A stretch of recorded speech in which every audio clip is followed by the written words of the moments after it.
Saskatchewan for internet, TV, and home security. Be part of the show. Call 1-866-767-0620 or text 306-936-6262. The Sports Cage. Streaming at sportscage.com, our YouTube channel, and on the radio at 620 CKRM.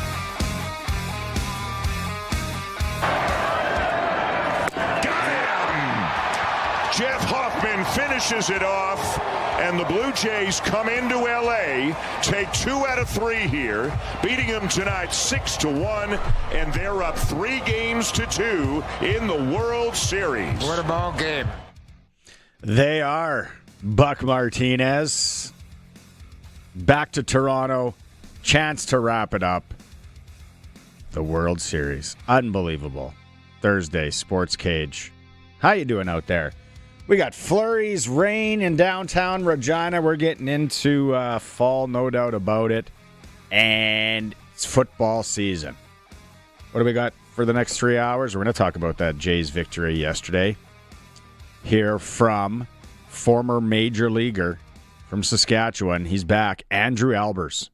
Some great insight from Albers over the last week. I'm sure he's got some more today for us.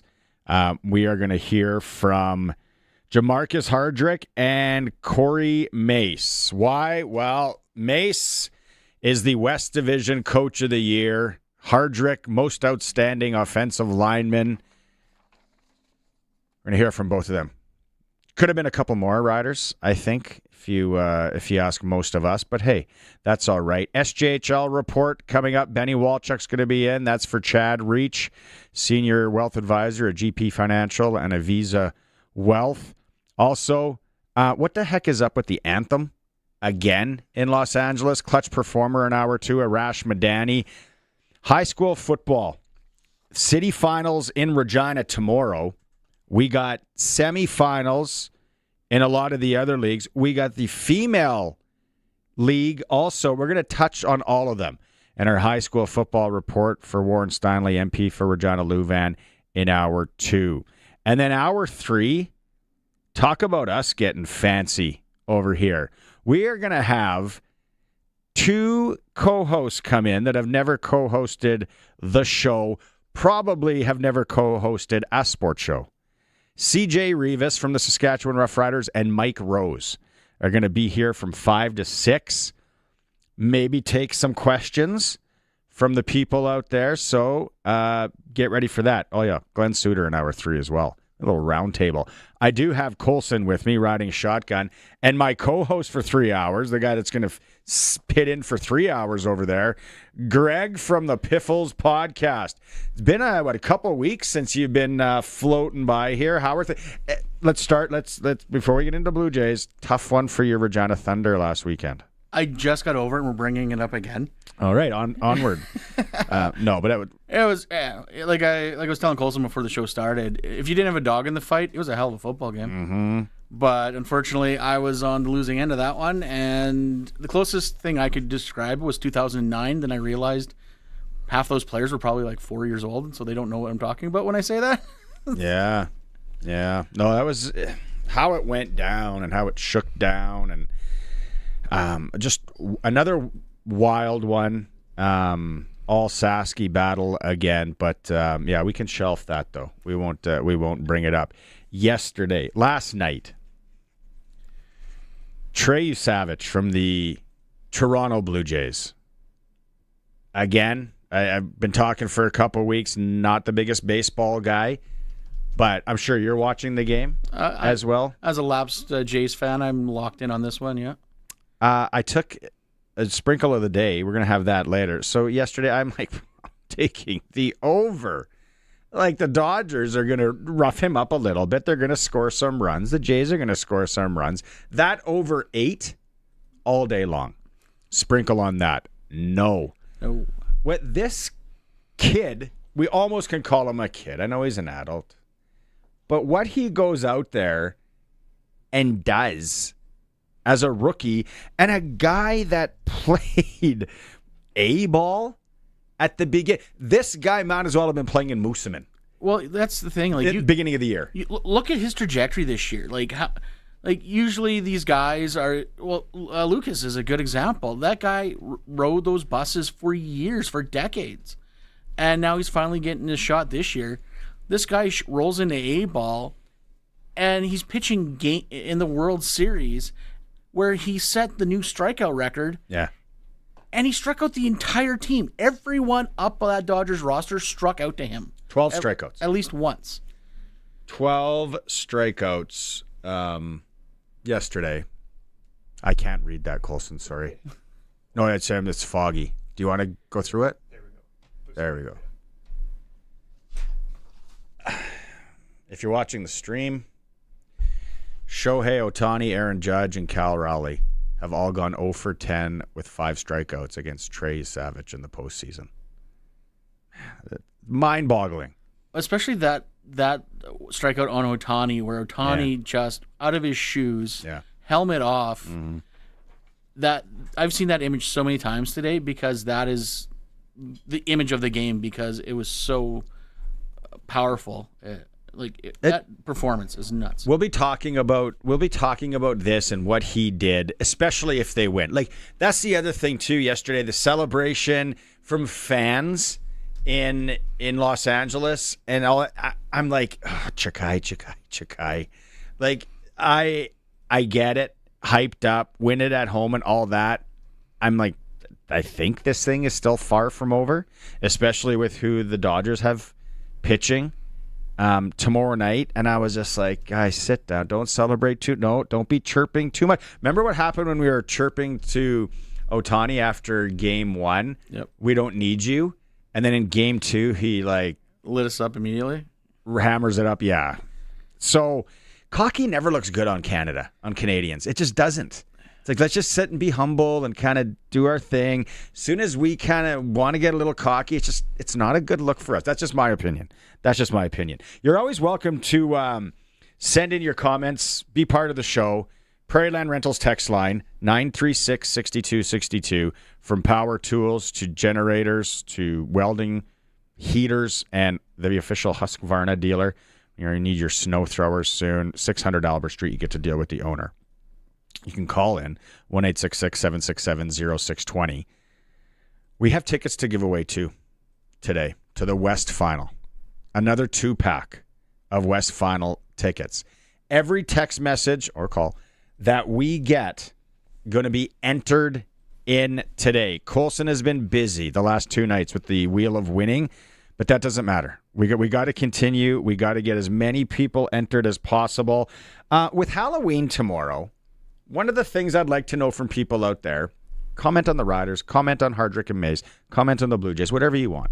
It's your text message. You fire away. But I would like to know, I'm really wondering, so my kids kind of chirped me and my wife because they're like, what are we giving away this year for Halloween? And I think it's a lot of people in our demographic, you want to go a little bit over and above if you can. Usually. Yeah. If you can. Yeah. Because when we were grinding, when it was the grind, that was the 80s for us, Greg. And I don't know what it was like in Moosomin going house to house with pillow sack. Was it a pillow sack? And you always hit Cook Road. Cook Road was the street to go. Was it? Oh yeah. Wealth or rich? I wouldn't call it that. I grew up on Cook Road, but everyone, all the lights were on. And there's usually a few people that were getting out full size on that street. Let's put it that way. I tell my kids, I'm like, you want to know how it was? People, you would dump out that sack at the end of the night, and there would be at least 2 or 3 apples. I never had that problem. Someone was throwing in apples, and then, God bless them, there was always the people that made things. Popcorn balls. I was going to say popcorn balls. You got a lot of popcorn balls in Moosomin. The stories as a kid on what people would put in Halloween treats and how they scared the living daylights out of us. Did you know that somebody put a razor in an apple? And I'm like, I'm like 7 and 8 years. I'm like, so you think I'm going to eat that apple? Yeah, exactly. Anyway, that I got for Halloween? No. And there was that weird candy that kind of taste, and I think they still have it. It wasn't a toffee. It wasn't a, I don't know what it was. It was my favorite molasses. It was something molasses. Oh yeah, those molasses taffy things. Yeah, in the orange wrappers. Yes, the wax wrappers. Yeah, yes. Yeah. My favorite always was the people that worked at the dental office handing out toothbrushes. Yeah. I'm sure they got egged every year. I remember people throwing change, like maybe a quarter and I haven't seen that. A quarter and a 10 cent. I remember that. But back in the 80s, well, that 10 cents you can go get 10 little berries for a penny. Yeah, that's golden. So what are you giving out tomorrow for Halloween as you prepare? Maybe some of you haven't yet. So anyways, back to the chirping. My wife does a great job. She buys two flats of Gatorade. We got a flat of pop and microwave popcorn. And my kids are like, don't be the microwave popcorn house. Don't be the microwave pop. And she's like, a Gatorade and a microwave popcorn or a pop? What is wrong with that? And then I'm in the other room and I'm like, whoa. I think that's a damn good pull from one house. It is. A Gatorade and who doesn't like microwave popcorn? Like, come on. So we got chirped on that. And I think my wife now is having buyer's remorse. She's like, what, should I go out and buy chips or should I go out and buy? And knowing my wife, it's going to be like, okay, well, I'm going to go and get from the wholesale club, the big bags. And I'm like, no, stick with what you got. Stick with the game plan. And last year we had lots of chocolate bars, Well, I was giving out 2 to each. Yep. And it was a record year. So by the end of it, I'm like going through the pantry and I'm like, what can I give out in here? Itchy Ban? Anyone want some Itchy Ban? What about these hash brown things from Costco? Can I dump this in a kid's sack?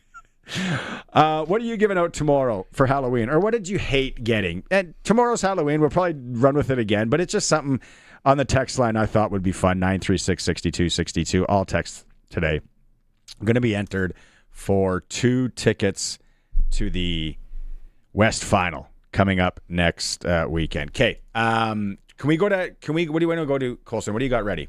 Anything? Okay. First off, let's go to Davis Schneider, who just came out of the gate yesterday. It's like ring the alarm, Fushnikin style. Everyone in Los Angeles. First pitch out of the yard. This is him talking about being ready. Yeah. He has a really good changeup. His off-speed, his curveball, his slider. So he has a lot of good pitches. Obviously, his fastball is 96, 98, so you can't really take that for granted as well.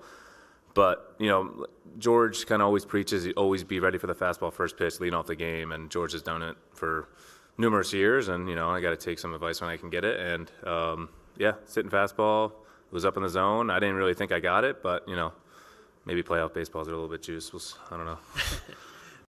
So he wears the glasses in the game, and then at the post game, does he put contacts in? I want to know. But that was something special. I thought I was watching highlights. Well, and you think about, like we talked about Savage and his season, he got bumped back down to the minors. Yes, and he had to play his way back on. Buffalo. Yeah, they thought they brought him up just for like injury replacement, and now he's become monumental in this series. So then that happens, and then Vladdy goes up, and he hits a second pitch, right? Out of the yard? Third pitch. He missed the first one. He swung hard at the first one. Yeah, so third pitch of the game. Yeah. He goes yard. Obviously, first time that's ever happened in a World Series game, back-to-back home runs, the Jays are rolling. And then you Savage. And we start the show talking about him and what he did. And it's just unbelievable.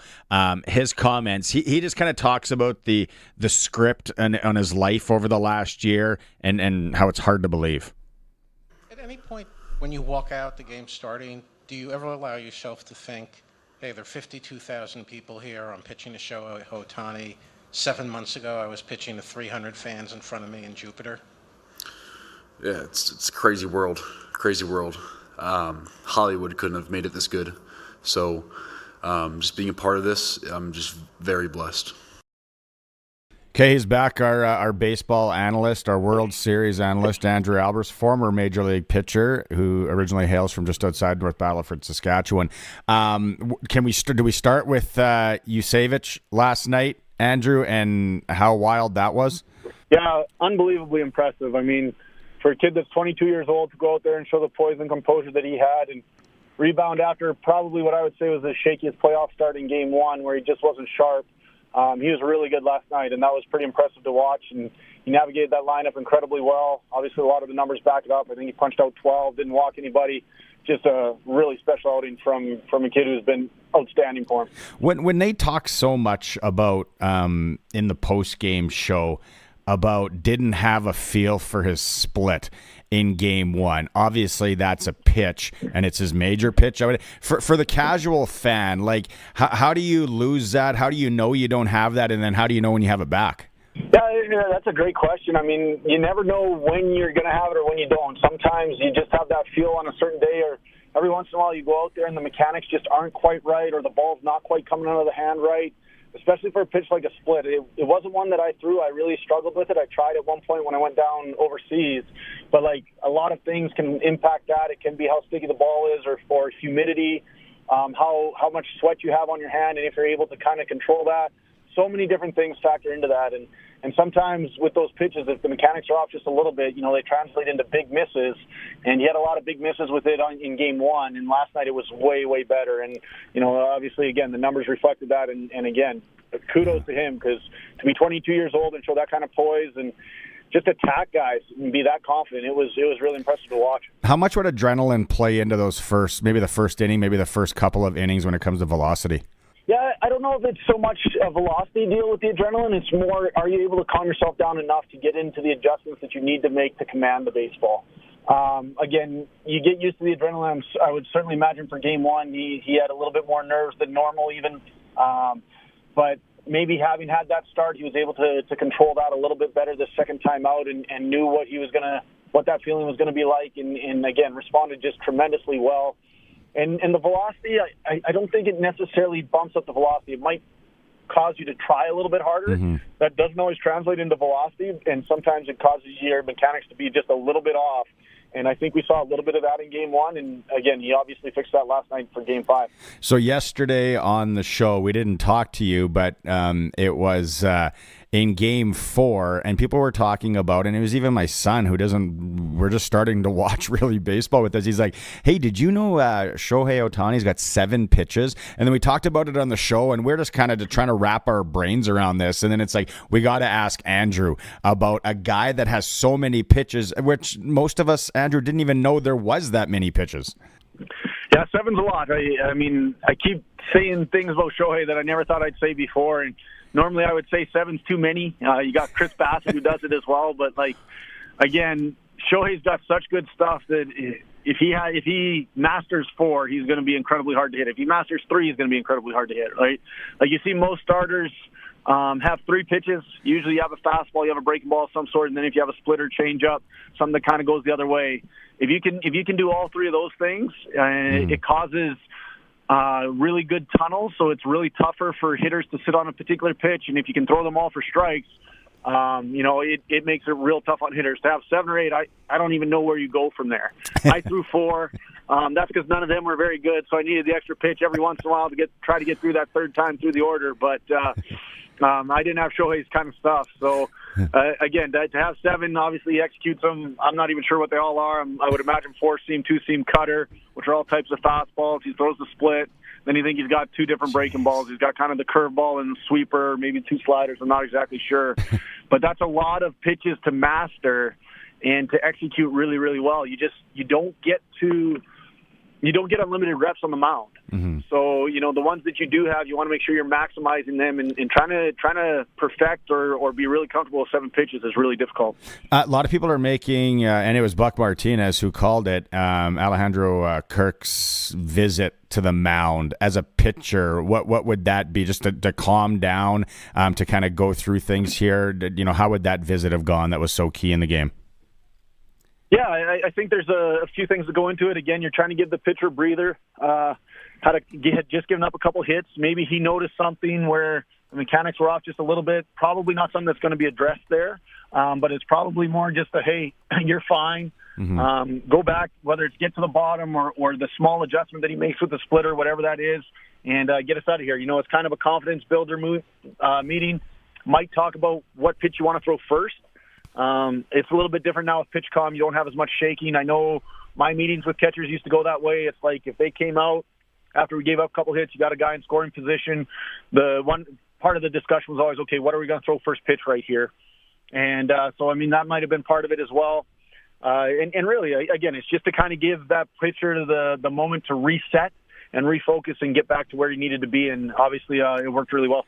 I don't know if they heard us on the Sports Cage and you talking the other day, but you said you wouldn't necessarily always walk Ohtani. You would kind of pitch around him. You'd pitch to him, and that's what they've been doing. Like, why did we think that all they were going to do now is just automatically give him the base, 4 balls, put him on? But what we've seen in the last 2 games is them pitching at him.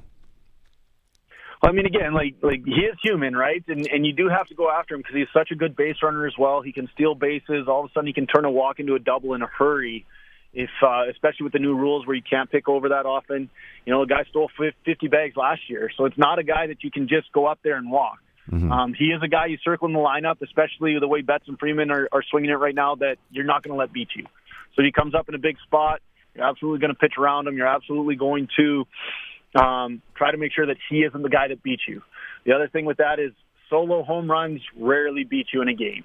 Every once in a while they will, but rarely a solo homer beats you. So as long as you're attacking, and you just got to stay out of the middle of the zone. Like, obviously, you got to make good pitches. Hitters like that feast when they get ahead in the count, and they get to look for their particular pitch, and that's where they tee off and do a lot of damage. So if you can get ahead, it forces him to expand a little bit. And now all of a sudden you're kind of in the driver's seat, and that's a big key when you face hitters like that. Is you got to find a way to get ahead in the count. You got to get strike one, and that allows you to have some success there. Instead of if you're 2-0, 2-1, and he gets to sit on a certain pitch, and in a certain location, no less, he becomes incredibly difficult. I don't care if it was the majors, the playing in the minors, or even when you're playing senior men's ball or whatever. You ever give up back-to-back leadoff home runs? Actually, I did. Ironically enough, in 2016, I started the year a little bit late with the Twins. They pulled me out of indie ball, and my first start, this was the first start of the season in AAA, I faced Ben Gamble and Aaron Judge from Scranton, and they both took me deep. And I thought, oh boy, this could be a short stint here if I don't get it figured out. Luckily, the rest of the game went a lot better. So I know I've done it once. That's the only time I can recall, but it's happened to me one time for sure. Yeah, that was wild. Okay, looking at everything's moving back to Toronto. I almost feel that it was a little bit too much last night. Okay, we're going back to Toronto to wrap things up. This thing's far from over, especially with who the Dodgers have on the bump tomorrow night. Yeah, I was fortunate enough to play with Yamamoto 3 years in Japan, and he's really good. And it's really neat for people to get to see him on the national stage here. The thing that I always say was when he was in Japan, guys went up and it seemed like they were swinging wet newspapers because they just never barreled them up. Nothing he throws is straight. Everything moves a little bit, and he does such a good job staying off of the barrel. And you've seen that in his last 2 starts. Obviously, he's pitching with a lot of confidence right now. That's going to be a battle. The Jays are really going to have to try to work that pitch count up early, try to get into that pen, because I don't think they're going to get a lot off of Yamamoto. And hopefully Gausman can go out and have a good outing and give him a chance. Is there a lot of coaching or manager input at this point as we go into this series here, or is it just athletes being athletes? You have your scouting reports. There's no question about that. I would imagine every starting pitcher goes over it with the pitching coach, especially before games. And then the hitters will have their hitters meeting every day before the game as well to talk about the starter. There's not a ton that goes in there. Everyone's going to have a little bit different approach.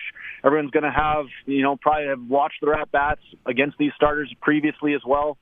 And everybody gets approached a little bit differently based on their swings, based on how aggressive they are, all of those things that go into it. So you have your pregame meetings. They're pretty short, 15, 20 minutes, and come up with a game plan. I would imagine those are happening right now in the playoffs. And then, you kind of go from there. After that, it's who can make the adjustments throughout the game and who can take advantage of the mistakes that get made. Okay, last one for you, Andrew. Tomorrow night, would you expect everybody's available to pitch for the Blue Jays, or some guys maybe would still be a no-go? Well, Bieber will be a no-go because he'd be their game. Or sorry, Scherzer. Scherzer will be a no-go. Yeah. He'll be their Game 7 starter. Bieber likely a no-go as well, I would think. Other than that, Lauer's might need one more day as well. He might be able to come in for an inning. I think he threw 6 or 7.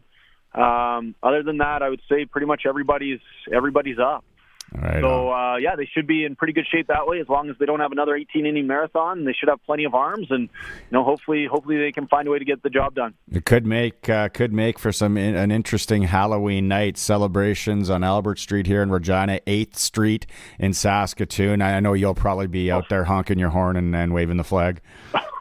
Right, that'll be me. All right, just imagine what it'll be like in Toronto. Yeah, no doubt, off the charts. All right, man, I know you're busy. We really appreciate this. Great insight once again, and let's see how it shakes down starting tomorrow night.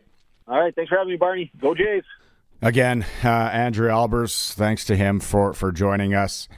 Former Major League pitcher from North Battleford, Saskatchewan, now resides in Saskatoon. Some great insight there. Really cool stuff. It is a Sports Cage. We are the home of local sports. We're the home of sports in Saskatchewan. Streaming through our YouTube channel. You can find us at sportscage.com. We're always on the mighty 620 CKRM. 620 CKRM is your home to country's greatest hits and the 90s at 9. 1 full hour featuring the biggest hits of the 90s. Garth, Reba, Alan, Shania, George, and so much more. No cassette tape or CDs required, and 90s mullets are optional. 90s at 9 for the town of Wolseley and the voice of Saskatchewan. 620 CKRM. Thank you, Rider Nation. The Riders Foundation 50-50 jackpots have been massive this season, and it's all thanks to you. When you buy your 50-50, you're supporting amateur football across the province. It's playoff time, and like the games, the 50-50 gets bigger in the playoffs. Can we get it to $1 million, Rider Nation? Maybe higher. Don't get hit with regret. Buy your 50-50 tickets at riders5050.ca and go Riders. Riders 50-50 is presented by ISC. Lottery license LR250011. Affordability in Canada is getting worse. Canadians are now paying nearly half their paycheck towards taxes. That's more than on food, clothing, and shelter combined. It's unacceptable. Conservatives stand with hardworking Canadians and will take aim at the affordability crisis by bringing down taxes, cutting spending towards needless bureaucracy and consultants, and fight for fiscal discipline in this Liberal government. My name is Warren Steinley, your Conservative Member of Parliament for Regina Louvain, and I will always be on Saskatchewan's side. Paid ad by Warren Steinley. Ready to raise your shower game? Rent a water heater and water softener together from Reliance Heath and turn every shower into a spa-worthy experience. Right now, when you rent a new water heater and water softener together, you'll get $400 back, sent by check after installation. Why settle for meh when you can upgrade your whole home's water and get big cashback savings? Don't miss out on this limited time offer. Call on Reliance. Call on Reliance Heath today. Football's in full swing, hockey's heating up, and the baseball playoffs are just around the corner. There's only one place you need to be, Pop Jack's Cathedral. Catch every game on the big screens with 30 beers on tap, Wing Wednesdays, and Pop Jack's famous pub-style beer-battered fish and chips. Or go big with a full rack of ribs. You've earned it. Live sports, cold beer, hot food on the corner of Albert and 13th. Pop Jack's Cathedral Saloon and Steakhouse. Come early, stay late. The place where friends meet. Welcome back to Sports Cage. Get social with us. Follow us on X at Sports Cage. Watch our video stream at sportscage.com and always on the radio at 620 CKRM. Jeez, Andrew Albers. Played with him, hey? Yamamoto? Wild. Just wild. Yeah. Actually, when we were done and before we went to break and we were wrapping it up, he said he is an amazing. He called him a kid because he was a kid when he played with him. Yeah. He's an amazing guy, like such an awesome human. So Jays will have their hands full tomorrow. 936-6262, Prairieland Rentals text line. We got some popcorn. Got some popcorn people handing out popcorn. There's nothing wrong with it. And who was it? Somebody said here. First off, we got it from Trina in Alberta. They're called Halloween Kisses. Barney. Those are the candies, the molasses thingies. Yeah, those things are terrible. Do they don't give them out still? Do they? Like you keep buying? You can still buy. No, you can still buy those. No, you can't. Yeah, you can. Where? They're probably the same stock from the black market, the underground. They're probably the same ones that we could have got as kids, but they're they're still there. Okay, here's this. This is hilarious. Dean in Regina. We've had a bunch of Deans text in today already. Get this one. We had a teacher in our neighborhood that gave away pencils. Not very popular. That house got egged. Yeah, Dean. What year are we talking, Dean? But that's what I'm saying. There was some weird stuff. Popcorn balls, weird. Apples, weird. See, the popcorn balls in Mooseman were very popular at the seniors' home. So if you did the old senior home tour, yeah, and I would trust those. Balls. Yeah, one would trust those. Yeah. If you're in the Alphabets in Saskatoon, where I was trick or treating, and someone throws a popcorn ball in your bag, like there's no. You're dicey on some of the other like the wrapped up things that you're getting there, but so then Frank says. The Topinka household is giving out glow lights with juice boxes and candy. There you go, kid. He says, have to work overtime to pay for everything. I just pay. It's all my wife. That's, you got it down, Pat. You've been married a while, haven't you, Frank? You know the rub. And lots of people giving away pop. There was somebody, who was it? Fang on the YouTube chat. 24 cans of pop. I only get about 15 to 20 kids. They still love getting a pop. For sure they do. Of course they do. Kids love getting pop. We're giving away Gatorade and a thing of microwave popcorn. Or a pop and a microwave popcorn. I think it's great. My kids are chirping my wife. Being like, don't give away popcorn. And we got 2 cases of popcorn now. What do we? That's a lot of microwave popcorn. I might bring it to the sports. I might hand it out here tomorrow in the Sportscage show. Wouldn't that be funny? Colson, you downtown Regina, you set up outside tomorrow and hand out treats. with a bowl, Colson just handing out people candy as it goes by. Oh, and let's video that and put it online. Big news today, not so much surprising. We kind of know what's going down. Corey Mace, he's up for the West Division Coach of the Year. Jamarcus Hardrick, most outstanding lineman from our Saskatchewan Roughriders. Those two don't surprise you, or maybe Hardrick a bit? If it wasn't Hardrick, it was going to be Logan Furland. Mm. It was whoever came out of the Riders was going to be the West nominee easily. What about Mace versus Moss again? I think Mace is going to win this in a walk. I think so. Take a seat, Moss. Exactly. Tinted glasses, you're out. This is the year of Mace. Okay, Hardrick got 4 ready here. Hardrick, I guess they played a little bit of prank. They had some fun. Here's him talking about how he found out about the award today. A little scary from J.O. and Corey. A little yesterday, I was walking up, and they was like, hey, we got a meeting with you. And I walked in, and J.O. walked down the hall, and I sat with Mace. He was just quiet there, and J.O. walked in and said, yo, I'm sorry to have to come to this. They both put their head down, and my lips started doing that because I thought I was really in trouble. And he said, yeah, you're the West Outstanding. So we hugged each other, told them thank you, thanked them for everything, for a chance, believing in me after injury, and yeah, thank you. That's the thing. And you don't have to be like a hardcore fan, or you don't have to be even Jeffrey from Calgary that's texting in, and the guys from Winnipeg and all that. A guy that went through that injury at his age last year, he sat in this chair. He co-hosted with me last year. I saw the scar on his knee, on his leg, and I'm like, I don't think this guy plays again. Well, knee injuries for offensive linemen, doesn't matter what age you are. You're carrying that much weight on a surgically repaired knee. Like, you typically you don't come back the same guy. He's the same guy. Yeah. Full disclosure, I was like, no, we're not playing again. And then I'm like, oh, he's at camp this year, and I'm like, oh, right, that's nice to see him. Maybe they'll, And then is he going to play a bit? Is he going to make it through? Maybe they'll bring him on the coaching staff. No, Barney, you rube. How about he's up for offensive lineman of the year? Jeez, that's a really cool story. He does talk about how and just kind of what the award means to him.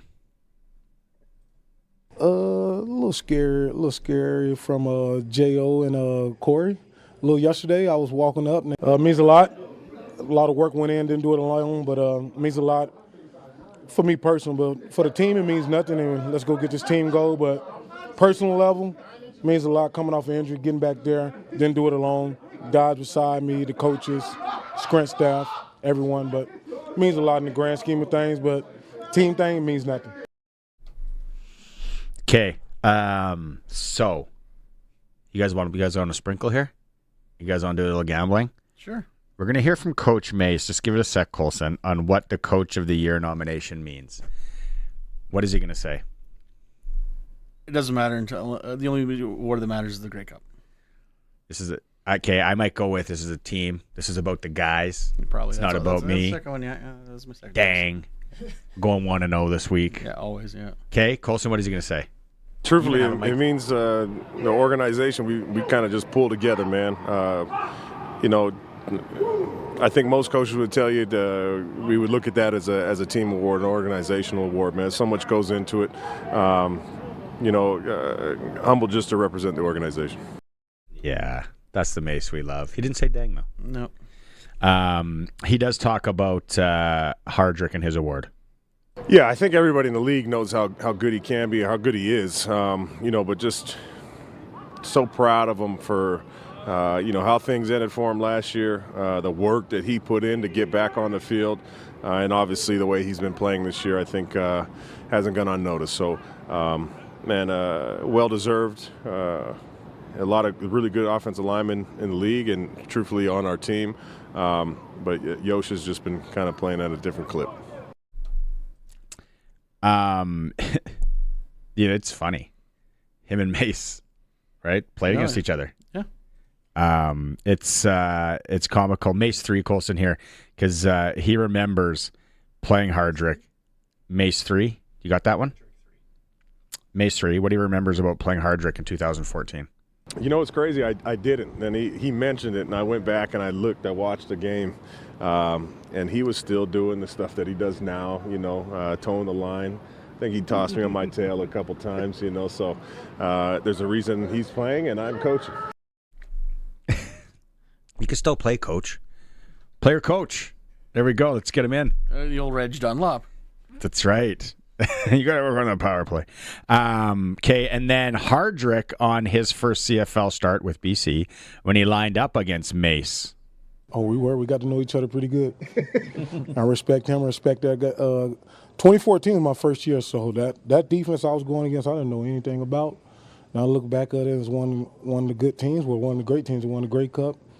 I think my first game, I didn't even know 12 people was on the field. I was just playing. Dan DeRazio told me he blocked the guy in front of me. We'll figure it out later. I think I showed up on a Tuesday, told me I was going to be on practice squad. Friday I said, hey, you're playing. I just got there. I didn't know any rules.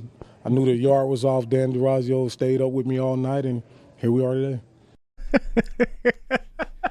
That's great. That guy's just beauty. Well, you got to love it because that's how some of these guys come in. They come up, you're going to be in the practice roster, and then all of a sudden, guess what? You're playing this week. Yeah. Hour 3 is going to be a lot of fun here today because Mike Rose and CJ Reavis are coming in to co-host the last hour. So we're going to have a lot of fun with them. We'll pick up this conversation as well. We'll obviously talk to them about Mace and Hardrick a whole lot more. Still 936-6262. Do you want to win tickets to the West Final? All text messages today are entered to win, and everybody chatting on the YouTube chat as well through sportscage.com. We're going to come back with a little SJHL report here on the Sportscage.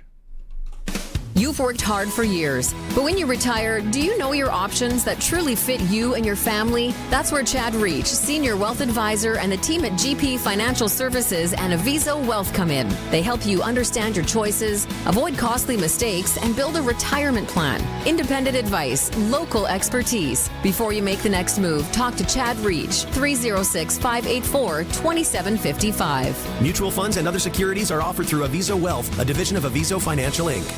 Thank you, Rider Nation. The Riders Foundation 50-50 jackpots have been massive this season, and it's all thanks to you. When you buy your 50-50, you're supporting amateur football across the province. It's playoff time, and like the games, the 50-50 gets bigger in the playoffs. Can we get it to $1 million, Rider Nation? Maybe higher. Don't get hit with regret. Buy your 50-50 tickets at riders5050.ca and go Riders. Riders 50-50 is presented by ISC. Lottery license LR 250011. at the cabin, or on the farm. Access Rural Internet gives you speed and service you can rely on. Right now, get Access Rural Internet for as low as $69.95 a month for 24 months, including free service calls by our local techs, a free Wi-Fi router, and a strong, reliable signal matched by our strong, reliable customer service. Great service is never far away with Access Rural Internet. Visit myaccess.ca to book your free site survey. Text CKRM 306-936-6262 for Prairie Land Rentals. Renting heaters, skid steers, and most power tools for all those winter jobs. And your official Husqvarna snow thrower dealer. Prairie Land Rentals, 600 Albert Street, where you deal with the owner. Time now for the Saskatchewan Junior Hockey League report with Benny Walchuk on the Sportscage. The SJHL report is brought to you by Chad Reach, Senior Wealth Advisor, GP Financial Services, and Aviso Wealth. If you need a second opinion on your retirement plan, Chad and his local team are available for a no-obligation meeting. Boom, heavy metal music. Benny Walchuk. There you are. Where are you? There you are. SJHL report. Interesting week, but let's start quickly. Do we have the power rankings? Colson, big 1 second guy. Nice hat, Benny. Did you hear? Let's start with this.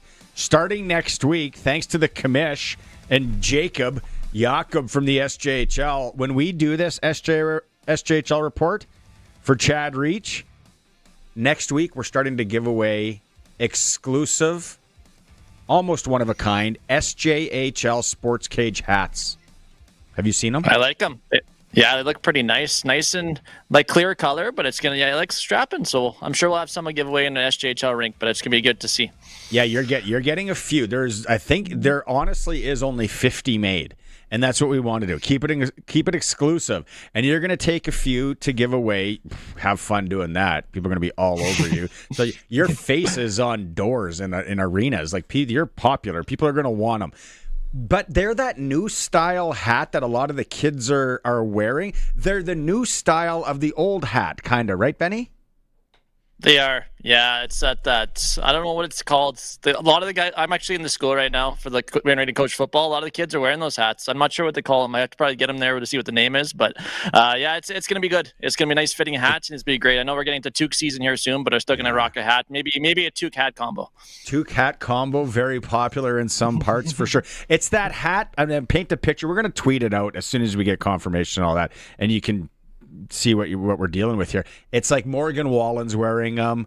All those like country superstars that are hunks with their mustaches, they wear them and they look good, and then the girls go crazy. So we got those to give away starting next week. Okay, what do we want to talk about here? Power rankings, do we got them? Let's go. What are we seeing this week? Who's up, who's down, Benny? Yeah, this is kind of a battle at the top right now. Weyburn hasn't played since October 18th, so they're kind of there by default. I think they have a 10-2 record right now this season. And then Humboldt's probably playing the best hockey right now in the SJHL, getting great goaltending. And, of course, Jacob Streets, he's got 16 goals, which is unheard of here in the first month of the season. So they're pretty well. The people that have jumped up the most right now is the Battleford North Stars. I think they were 9th or 10th in the last couple of rankings. They've jumped up to already number 5, and they played some good hockey. They went to Estevan and had 2 very good outings against the Estevan Bruins. Nipple and Hawks kind of staying put right now. Kinnersley dropped a little bit down from 2 to 3, but they're still playing good hockey as well. And then you talk about Flin Flon. They lost 5 in a row, but then they had a big 11-0 win in Yorkton, and they had a good outing against the Humboldt Broncos. So those are a couple teams, and then you have teams like the Melford Mustangs that have played some decent hockey. Maybe hasn't played as much as of late, but they're kind of sitting there in the 7th and 8th range right now. So not a lot of movement, but still some big jumpers. But still right now it's the Weyburn Red Wings and Humboldt Broncos that everybody's trying to catch. Okay. We got a next week, I think it is. Big weekend coming up in Martinsville. Yeah, great arena there in Martinsville, first off, and a heck of a brand new arena. Yeah, of course, it's the Western All-Stars Challenge. So this is the top 20 players under 19, so 19 under, so 2006 born and later. They're going to compete against each other in a couple of games. And this is kind of a selection camp for Canada West for the World Junior A Challenge, which will take place in Trois-Rivières, Quebec, coming up in December. So it's a chance for these guys to play in front of the brass, which is led by Trevor Blevins of the Melford Mustangs, Mike McCauley from Niverville, the MJHL. They're kind of the head coach and general manager of that team. So they're trying to, the last time these teams players can play in front of these teams. So it's that. And also there's going to be some NCAA scouts. There's going to be youth sports scouts, NHL scouts. So it's kind of a little bit of extra exposure for some of these players. So I know you look at the roster, broadcasters, players, coaches, I'm sure they want their players. Maybe some players that we didn't think would be selected were, and some players that weren't selected should be on that roster. So it's always a debate, but Canada West is trying to put the best team on the hockey ice. It might not be the best players, but it just kind of has to be an identity of a team. It has to be a full 22-man roster, and this is what they're going to pick. And now it's a battle between the AJHL, MJHL, and SJHL, because that's where the Canada West comprises from. All right, it's the SJHL report brought to you by Chad Reach, Senior Wealth Advisor, GP Financial Services, and Aviso Wealth. Looking at the schedule, so we got 3 games on Halloween tomorrow night, and we're looking ahead to Saturday. What game? Which ones should I be circling? This is tough. Is it Melville Nipawin? Maybe, I don't know. Yeah, that's going to be a good test. Of course, Doug Johnson, every time he goes back, he wants to beat the Hawks because that's a team that let him go a few years ago. You got Weyburn Estevan coming up on Saturday as well, the Battle of Highway 39, the first installment of that. So you got the Kindersley Clippers, Humboldt Broncos coming up on Saturday as well. So those are a few matchups to keep an eye on, but I know a lot of the teams around the league on that Halloween night tomorrow, they're going to have some Halloween-themed themes. So if you're an adult or a kid, wear your costume to the games, and maybe the best costume because somebody can dress up as a commissioner. We'll see if anybody across the league will dress up as a commissioner because it's pretty easy to do, but we'll see what happens. Yeah, just walk around with your golf clubs and send tweets from golf courses every day in the summer. That'd be the commish right there. Or on the boat. Yeah, we love you, commish. His cooking stuff. He's a culinary expert as well. His cooking pictures are always. I think his wife does it, and he just takes pictures for it. But what are you going as tomorrow, Benny? Come on, I know you're coaching football. You guys are in a heater this weekend. I got the high school football report coming up next hour. But what are you going as tomorrow? I'm not sure. I might put my Blue Jays uniform on. Maybe I'll be a Blue Jays. Maybe I'll be the Game 6 starter or something like that. So I'll put my ball uniform on with my Blue Jays jersey. I got a Cookie Monster Oscar the Grouch costume I might put on too. So we'll see. It's gonna be a little bit cooler, so maybe I'll warm up a little bit with those outfits. What when you used to trick or treat? You're not that old. It wasn't that long ago. What was what did you? And was it in Melville? Is that where you would trick or treat? What were some of the good stuff you were getting, and what was some of the stuff that you couldn't believe people were handing out? Were people handing out pierogies in Melville? Not quite. Oh, that'd be nice. Scuffles. We had Scuffles once. Some lady gave out Scuffles, so that was a pretty good one. I think I'm an O. Henry guy or Reese's Pieces guy, like those, or the Starburst. And this one lady in town, I'm not sure I'm not going to name the street in Melville, but she used to give out dimes. You give out a dime, which is okay, but then she gave out raisins with it. So it was like it was a bad combination. I'm not a big raisin fan, so that's probably the least favorite I had over the years. Those little boxes. That's a good point. Those little boxes of raisins. Those little red boxes. Those aren't still around, are they? Peanuts. No, or the random peanuts. They just throw peanuts. Some of them are broken. Put into your thing. Just make it all dirty in your pillowcase of a Halloween thing. Yeah, I know. That's what I'm saying. Peanuts. Everybody has all these they have all these fancy bags now. We just took pillowcases from our bed. That's what we used. Exactly. That pillowcase was going back in play that night under your head. Yeah. So yeah, the peanuts beat it with the loose peanuts. All right, Benny. Good luck. I like that tarp, by the way.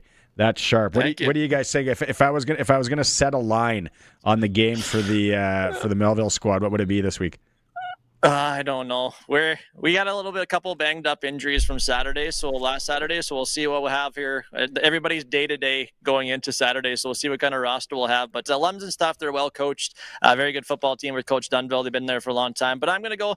I think it's still gonna be pretty high scoring. I think we're getting off to a good start. We'll see if we can go toe to toe with them as the football game goes on. As the weather's gonna be a little bit cooler here. The windy is gonna be windy down the south wind, which is going right across our field. So we'll see what happens. But I'm going to go about maybe 55, 60 maybe total, something like that. Ooh, I'll hammer the over for sure. All right, Benny, have a good one. Good luck this weekend. Travel safe. Thanks, guys. Appreciate it. Right on. SJHL Report with Benny Walchuk. It's brought to you by Chad Reach, Senior Wealth Advisor, GP Financial Services, and Aviso Wealth. If you have an employee plan, a lot of you, and you're maybe retiring, or you just want a second opinion, it might not be the best thing for you. Get a second opinion. You can call Chad and his team. He's helping people out with that all the time. gpfinancial.ca. All right, we'll go to break here. We'll come back. We got Ticker and a whole bunch more. It's a Sports Cage, streaming through our YouTube channel at sportscage.com. 620 CKRM is your home to country's greatest hits and the 90s at 9. One full hour featuring the biggest hits of the 90s. Garth, Reba, Alan, Shania, George, and so much more. No cassette tape or CDs required, and 90s mullets are optional. 90s at 9 for the town of Wolseley and the voice of Saskatchewan. 620 CKRM. At Access Communications, we're always looking for ways to give you more for less. So right now, we're offering Access Hyperspeed 350 for just $64.95 a month for 24 months. That's more internet speed for less money. Backed by our incredible customer service, and all for one incredible price. Access Hyperspeed 350, just $64.95 a month for a limited time. Visit myaccess.ca today. Freeze Tallman wants you to get her done before the winter. They can save you time and hassle by delivering your building materials directly to your home or cottage. They have siding, roofing, brown-treated lumber, composite decking, aluminum railing, fencing, everything you need to finish your outdoor building projects before snow falls. Visit freezetallman.com or see them in Regina or Fort Capel. Freeze Tallman. Let's get you building. When your trailer takes a hit from hail, wind, accidents, or even vandalism, Affordable Trailer Sales is ready to get you back on the road. Their fully accredited SGI repair facility handles all type of trailer repairs, big or small, and right now they've got limited spots for insurance claims this winter. But they're filling up fast. Don't wait till spring to find out your trailer's not ready. Book your repair today and travel worry-free tomorrow. Affordable Trailer Sales, Highway 1 West, South Service Road. AffordableTrailerSales.ca. The name you know and trust has moved closer to you. Mainline Motors is now only 30 minutes away. The amazing deals and award-winning service is now at your doorstep. Mainline Motors, a proud Saskatchewan name for generations, is here to serve your every need with a huge selection of new and pre-owned with prices that won't be beat. Do your wallet a favor and call Southie Mainline today, 306-726-2060, or check us out online, southie-mainline.ca. Worth the drive every time. Guaranteed. It's time for the Sports Ticker. Brought to you by Reliance Heath Water Heater Rentals. Bundle and save with Reliance Heath. Rent a new water heater and softener together and get $400 cash back. Call on Reliance Heath today. Nominees for the year-end honors in the CFL today. Corey Mace is up for Coach of the Year. He's going to beat Jason Moss from Montreal. Jamarcus Hardrick, most outstanding offensive lineman from the West. So a couple of riders on there. Could have been a couple more, if you ask us, right? What to watch tonight? National Football League. Baltimore, Miami. Oof. I don't know. That might have to be our sprinkle of the day a little bit later. I might have to dive into that. National Hockey League tonight. Calgary and Ottawa. Vancouver travels into St. Louis. Winnipeg's home to Chicago. And the Oilers welcome Rangers. Those are the Canadian teams. Prairie Junior Hockey League. Tonight, Assiniboia Southern Rebels, Regina Silver Foxes, 7:45 puck drop there. Male, U18 AAA.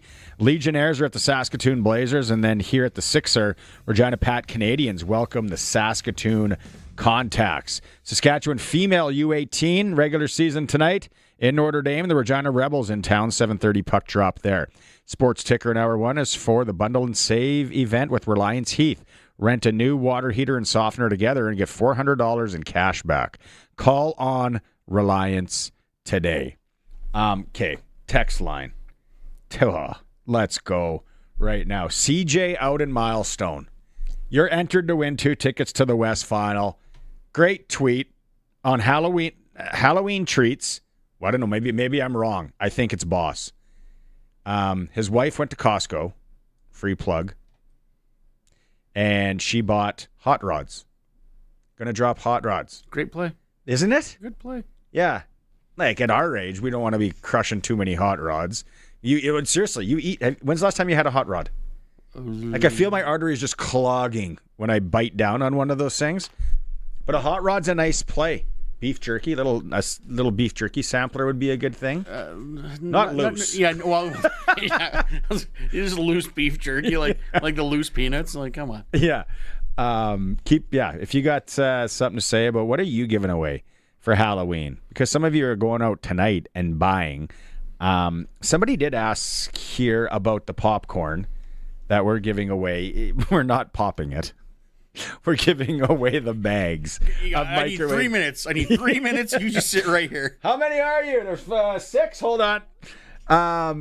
Using my neighbor's microwaves. No, we're giving away microwave popcorn and a Gatorade or a pop. I thought it was nice. Wife's good. Kids chirped us. Our own kids chirped us. They're like, don't be popcorn people. Nothing wrong with it. What are you giving away? We got the old mix bars. Yeah. How many of those have gone down this week? As you to keep them somewhere far sealed. away. Still sealed. Oh, that's a slippery slope when you buy them too early. Yep. It's like those little Aero bars and the Kit Kats, and they're too handy. See, well, I've got the ultimate hack. My kids are gluten free. Oh. So I get all like the Kit Kats and all that stuff that comes out of their bag after. So yeah. I avoid it till after Halloween. Someone let us know that those raisins are still out there. I thought I've seen them recently. Yeah, the old Sunmade or Sunripe, whatever. Yeah. Has anybody given those away for Halloween nowadays? I know you want to be healthy. I get, some of you, I get it. Especially if you're a bike lane guy, and I get it. But it's Halloween. Give the kids their one day. Let them get all sugared up. The other, like some of these kids that are playing in semifinals, like Benny's crew, 6 aside, 9 aside. We got the high school football report coming up tomorrow night, and then you got a big football game on Saturday. You're gonna have to rein it in. Well, or you get that little sugar rush, a little amped up, and crash tomorrow night. Have a nice sleep. Lots of people giving away soda pop these days. I think it's a good one. It really weighs down that bag, though. Oh, it does. For the kids, you got to make sure you got things reinforced there. That pillow. Did you ever get Freezies? Yep. Yeah. Well, I don't know if I did. I seen my kids get it. Yeah, loose Freezies all the time. Yeah. Loose peanuts. Beat it. Oh, geez, that was a bad one. All right, that's hour 1 in the books. You want to win tickets to the West Final? 936-6262. Greg's here. Colton's here. We're going to take a break. When we come back after the news, Arash Madani will be with us. Sportscage on 620 CKRM. We are 620 CKRM, a Harvard media station. Streaming online at 620CKRM.com. It's 4 o'clock. Good afternoon. I'm Corey Atkinson from the SaskToday.ca newsroom with your 620 CKRM news. Saskatchewan football fans may soon get the green light to tailgate outside Mosaic Stadium. The provincial government has tabled new legislation called the Tailgating Act. If passed, it would allow the province to develop regulations around pre-game barbecuing and alcohol consumption in parking lots. Liquor and Gaming Minister Alana Ross says the goal is to ensure any tailgating is done safely and under proper permits. Roughriders President Craig Reynolds says the move could boost fan excitement and help build a stronger game day atmosphere around Mosaic Stadium. Regina police have charged a 52-year-old man after an impaired driving incident turned violent last night. Officers responded to Saskatchewan Drive and Broad Street at around 7:45 p.m. for a report of an impaired driver. After a short search, police found the vehicle and the driver eventually stopped near Abbott Street. He resisted arrest, spitting on 2 officers and biting another. The suspect faces multiple charges and will appear in Regina Provincial Court on December 3rd. Harvest in Saskatchewan is 99% complete, with only a few late-seeded crops left in the field. The province's Ministry of Agriculture says wet weather, frost, and humidity caused minor delays, but most producers are now preparing for winter. This year's harvest started slightly later than usual due to summer rain and uneven crop staging. Crop yields were above average across Saskatchewan, with oats, barley, and wheat performing particularly well. Officials say most crops graded in the top quality categories. Stats Canada is preparing to do the 2026 Census of Agriculture. The census is done every 5 years, with the last one in 2021.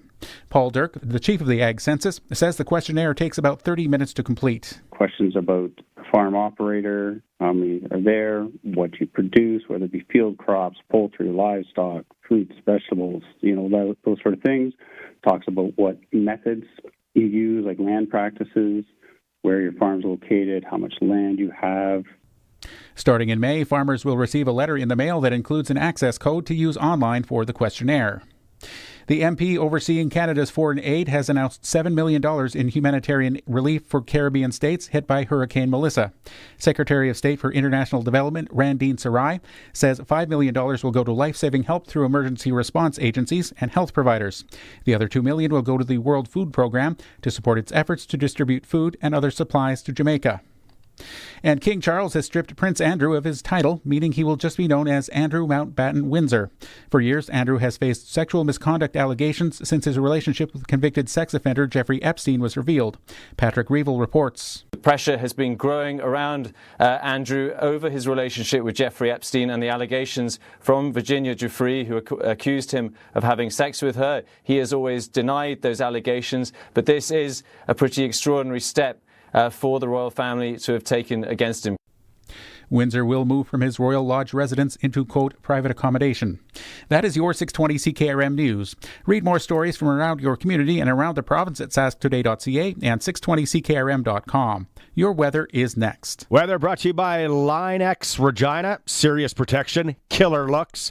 1865 McCarra Street. Tonight, flurries and rain ending in a low down to -1. The wind's going to be out of the north-northwest, 20, gusting up to 40. Tomorrow, early cloud to partly sunny in the afternoon and a high of 4. Tomorrow night, Halloween for the trick-or-treaters and the City High School Football Championship. Mainly clear sky, low down to -2, and the wind out of the south-southwest. 10 only up to 20, so a nice night. Saturday, partly to mostly sunny and a high of 7. Sunday, sunshine and a high of 13. Starting the week on Monday, sunshine and a high of 9. Currently in downtown Regina, overcast, off and on flurries and rain. It is 2 degrees, but it feels like -5.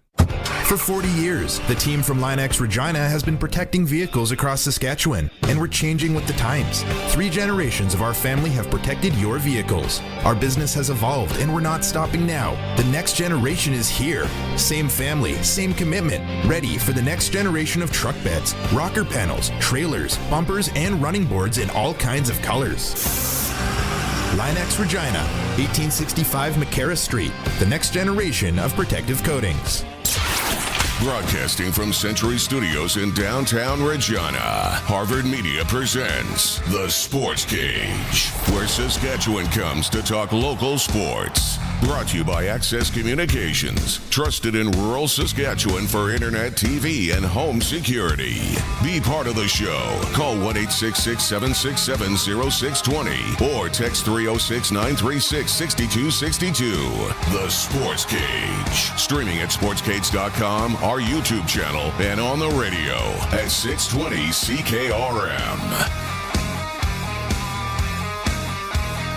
Welcome back to Hour 2 of the show. Greg's with me from the Piffles Podcast. Colson's in the producer chair. Hour 3, we're adding 2 other to the posse here. We're going to have Mike Rose and CJ Reavis from the Riders join us for the hour and co-host as we talk to Glen Suitor. But in this hour, we got Sprinkle of the Day coming up. Clutch performer Arash Madani on our high school football report Friday night lights. Back out on the Prairieland Rentals text line at 936-6262. If you're texting today, you're in to win tickets to the West Final. Captain Harvey Ryder, he's giving away tomorrow chips, caramels, and rockets and skull rings. The caramels are... You got to give something with the caramel. I was going to say, those are still the craft ones, like the cubes. Yeah. And if you... People that love those things, love those things. And everyone else doesn't. But you got to be... If you got, what is it, cavities or crowns in your teeth? Oh, good luck. Those can pop out. Then you got to run to the dentist on the weekend. So, but I like the chips. Strong play on the chips. You get the big bag. Mm-hmm. Yep. Be a baller this year. Go with the big bag. So somebody wants to win the Rider tickets with no name, no number, no nothing, but they're giving away popcorn. There you go. They're like us. Why wouldn't a guy have some popcorn? They said, or girl. Yeah. Let us know 936-6262. If you want to talk about the Jays game last night too and what happened there. Ooh, mama. Going back to Toronto, chance to wrap it up. Maybe a question tomorrow we have is like, if they win tomorrow night, is there some sort of celebrate? It's been 30 years. It's been a while. Are we celebrating? I think so. Is it Albert Street? Is that where we're going? Are we changing it up this year? I wouldn't be shocked if there's going to be a bunch of people honking their horns up and down Albert. Let's switch it. Let's take that stuff out to Quants or somewhere. Take it out to the Creeks. What's that big street in the Creeks? It's got all the fancy restaurants and stuff. You know what I mean? You don't like that idea? Middle of nowhere. Take it off, Albert. Go somewhere new. Take it to the Creeks. Is he there? Yep. Whoa, hold on here, though. Joni. Hot dogs? What? You're giving away hot dogs? And how do I get in on this? One, are they just loose hot dogs? Are they those candy ones? If you're seriously giving away hot dogs, I need to know more about this. And are they raw or cooked? You might want the roller on the porch. Yeah, like people roll up, you give them a bun with a glove on. Yeah. And then you put the hot dog in, help yourself to the condiments. Geez, that'd be a play and a half though to give away hot dogs.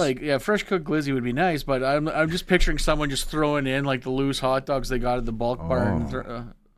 What about a nice burger? There you go. Why stop there? Why stop at pork missiles? Let's go take it to Joni. Nice one. You're entered to win the tickets. Let's get talking with Arash Madani. It's time to go coast to coast with Arash Madani for Smart Investing Solutions. Be smart with your money. Call Brian Gawley at Smart Investing Solutions, 546-2533. What was it like trick-or-treating in Truro, Nova Scotia?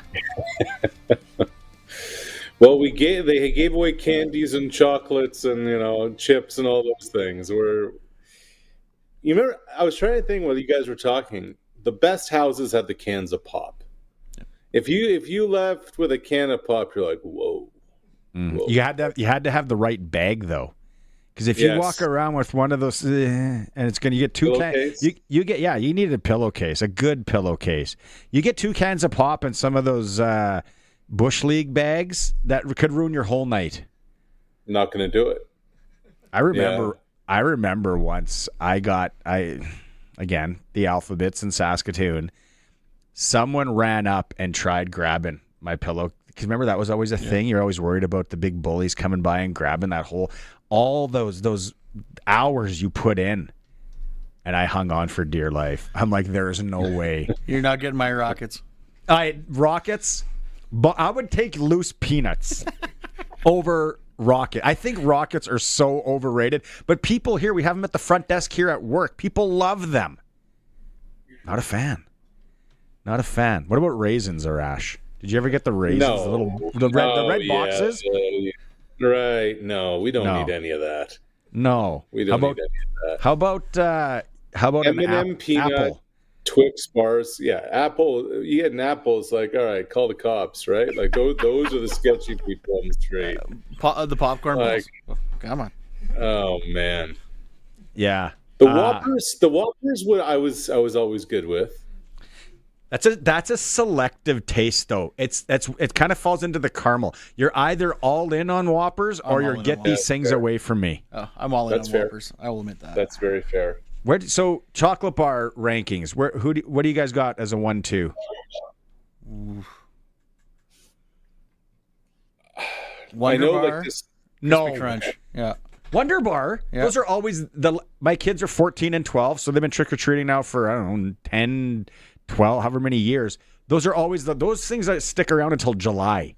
I'll bring those to you. I will gladly take them. Okay, Wonder Bar and what? Crispy Crunch. What about you, Arash? I'd probably have to go Kit Kat. I know it's not a bar, but I'd probably go Smarties. Wow. Smarty guy. What about you, Colson? M&M peanut, yeah. I don't have a mic today. Kit Kat's a good pick. And then I'd probably go Coffee Crisp. Yeah, Coffee Crisp solid. Oh, I go O. Henry and Arrow. Arrow's solid. Arrow is solid. Yeah. Even if you melt it down, you put it on a strawberry maybe or something. 936-6262. Bringing fruit into this now. Joni is saying she's cooking hot dogs. There you go. She's giving away. Can you send us a picture of that for Monday or Tuesday, please, Joni? Let me know your address, too. I might come by for one tomorrow night. I'm craving a hot dog now. Yeah, like what he does, what the rookie does last night, you savage. I don't know, Arash. Like, can you write that? Let's just pause real quick, Barney. Let's just pause real quick. Tomorrow, the Toronto Blue Jays can win the World Series. Like, that's wild.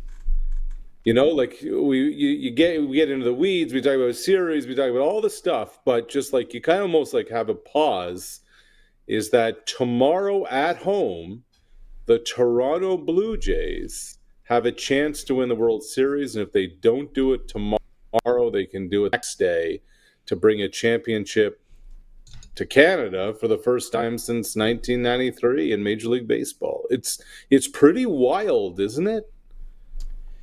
It is. I said earlier in the show, and watching, there were so many Blue Jay fans. Mind you, it is Los Angeles. It is Los Angeles. It's easy to get to. There's a lot of Canadians that live there, and it's not a bad place to go if you're going to go watch a game and pay whatever. Yeah, perfect. But the celebrations that they were showing after, and Hazel May and the crew out there, and the Major League MLB Network crews out there and all that, and then they're celebrating like they've already won. And I'm like, ugh.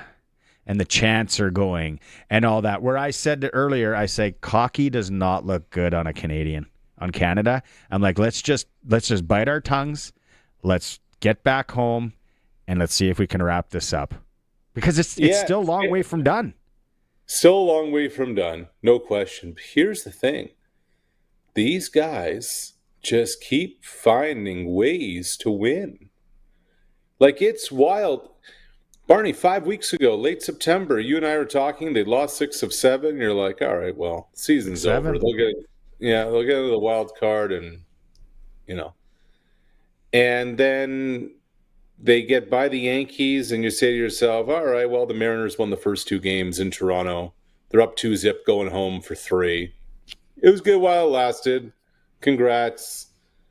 And then Game 7 down 3-1 in the 7th inning. George Springer on one knee launches this shot, that a historic shot. And then they're in the World Series, and then they're down 2-1. They lose in 18 innings. It feels like that's the death knell. And what do? Without George Springer, the only dude with World Series experience on the roster, without Springer, they win back-to-back games. I mean, I don't know how you count these guys out, because all they seem to do is win. I think Jeter said it best. It's the star power of the Dodgers versus the depth of the Jays. The Jays are getting production from all sides. Like, at the end of this, Barger's going to be a star. Schneider's going to be a star, and they're not even the best players on the team. Yeah, and who knows for how long? Like, is this sustainable? Is this going to continue? I guess it doesn't matter. But here's what's happened, which is just fascinating. Since the 7th inning of Game 3, when O tied it with that home run, the Dodgers scored 1 run in the following 11 innings, and then they scored 1 whole run last night and scored 2 runs the night before. The Dodgers, with their vaunted offense and their big bats and all those things, and really one of the runs came in mop-up time in Game 4. Ohtani has done nothing since the home run. Mookie Betts has fallen off the map. Freddie Freeman's done very little. So on and on it can go. The Dodgers aren't them. Granted, you Savage was out of this world last night. But now you kind of wonder, okay, are the Dodgers doing the thing that they usually do in October again? Like, when you go back the last 10 years, the narrative has been this is the team that continues to fail, choke, not deliver, underperform, whatever you want to call it in October. Are they doing that thing again? Certainly seems that way with 1 or 2 games left in this World Series. Freeman said, I think after the game last night, he's like, we were down 2 to San Diego last year. Yeah. Let's see. I mean, at this point, you're just like, okay, do something. But I don't know. Like Yamamoto, Gausman tomorrow, I think we're in for a treat. And then Game 7, all bets are off if it gets to a Game 7. We talked to Andrew Albers in hour 1, and he was kind of going through some things, and he actually played with Yamamoto. So he was saying Did he really? For 3 years in Japan. He's like, how unbelievable of a guy he is and just what he can do. And I think, what did he say? It's like a wet newspaper. It looks like sometimes the guys are trying to swing at. But I asked him, I said, what happened to all this talk of we're just going to put Ohtani on? Where Albert said, no, you got to pitch to him. He's a human being. You still got to pitch to him. You can try and pitch around or pitch to him. And that's what that's the one thing, Arash, that I'm just like, whoa. Didn't we all think and say that they were just going to free pass him? And that hasn't been the case the last 2 games. No, it hasn't. And other than the Kike Hernandez home run last night, Barney, I mean, like they're just not getting offense from anybody. Your good friend Kike. Yeah, good hair. Good hair. 4 hits last night. What was it? 12 punch outs by Savage. Yeah. And I don't know what Albers had to say about this kid. There is no comp in professional sports for Trey Savage. Mm-hmm. This would have been Tom Brady not in his second year in the league coming in for Bledsoe week 3 and leading the Patriots to a Super Bowl. This would have been if Tom Brady was signed off the couch in December as a rookie and led the Patriots to a Super Bowl in February. Like, it's not just that Savage is a rookie. It's that he didn't even exist on anyone's radar until September of this year, and now he's come in and just taken over baseball. He's shutting down the biggest payroll in baseball. His splitter is ridiculous, and he's continued to do it. A dude who's pitched more career postseason games in the big leagues than regular season games. It's just wild. You know, I was thinking about this last night, and I had to just pull it up again because memory ain't what she used to be. And I'm like, the only comparable in my lifetime, you mentioned the Brady thing. I know a few things about that. Big Patriots fan. The only thing that I can remember that would be remotely close for me, and it still isn't, is 1986, January of 1986. If Don Hewitt's listening, or was it Dan the Habs fan? John the Habs fan. Patrick Waugh took over as the starter for the Montreal Canadiens, and he was like lank. Look like he was wearing street hockey gear, and he's out there and he's twitching his neck and banging his post, and they ride him to the Stanley Cup. Yeah. The only thing for me, from just Barney, the comparable. What this guy does, and now the pictures are coming out of him playing in Vancouver early in the year and playing these basically pickup men's games in some places, and now this guy's chucking in the World Series 12 strikeouts. It's wild. It's just it defies logic. It's beyond belief. It's amazing to witness. Like Max Scherzer. How about Max Scherzer in the dugout? All Scherzer's trying to do is talk to anybody. He's just running around. He's throwing stuff. He's pounding it on the top step. Spitting sunflower seeds everywhere. Yeah. It's amazing to watch. Max Scherzer 6 years ago started Game 7 and led the Nationals to a World Series title. And 6 years ago, Trey Savage was like in grade 10. Trick-or-treating. Yeah, probably. Trick-or-treating. Yeah. Wondering what these Rockets are. Switching over to football for a second, the CFL Awards were announced today, the finalists. Obviously, Saskatchewan has Hardrick and Mace. I think those are fairly safe bets for the green team. Was there even a point to nominate anyone against Nathan Rourke in either Canadian or outstanding player? I think outstanding player. I don't think there was an outstanding player in the league this year, to be quite honest with you, guys. Like, when you think about the most dominant player in the league, wire to wire, did one really exist? Like, Rourke struggled for a little bit. BC took a little while to find its footing, etc. Maybe Rourke's, the Avalanche, like the favorite to win it by a landslide, just because there was no other real competition. Like, who's number 2? I guess it's Bo, but Montreal didn't really have a quarterback or a dominant player, even though they are the most dominant team in the East. Toronto was a grease fire. Ottawa, forget about it. Like, on and on we can go. So I guess, yeah. Like, you look at it and you say, okay, Rourke's going to win, but also, like, who? If you're going to put a top 5 list together, I think we're going to have a real hard time saying who's 4 and 5. It's a very good point. Throughout the year, there's like no constant. Yeah. Yeah, like Logan Ferland. Honestly, like ask not like hardcore CFL fans, but like if Winnipeg, I got one right here with me. There you go. If Winnipeg doesn't get into the Grey Cup this year, ask the majority of the people who are watching the Grey Cup who the nominee for the Bombers was for most outstanding player. And I bet you very few people would know who that player is. Something to ponder. Well, for sure. I know who it should have been, but they decided not to run the ball that much this year. But that's beside the point. Right. Yeah. Sure. All right, my man. We spent 7 minutes talking about Halloween, and then now we're already at 24 after the hour.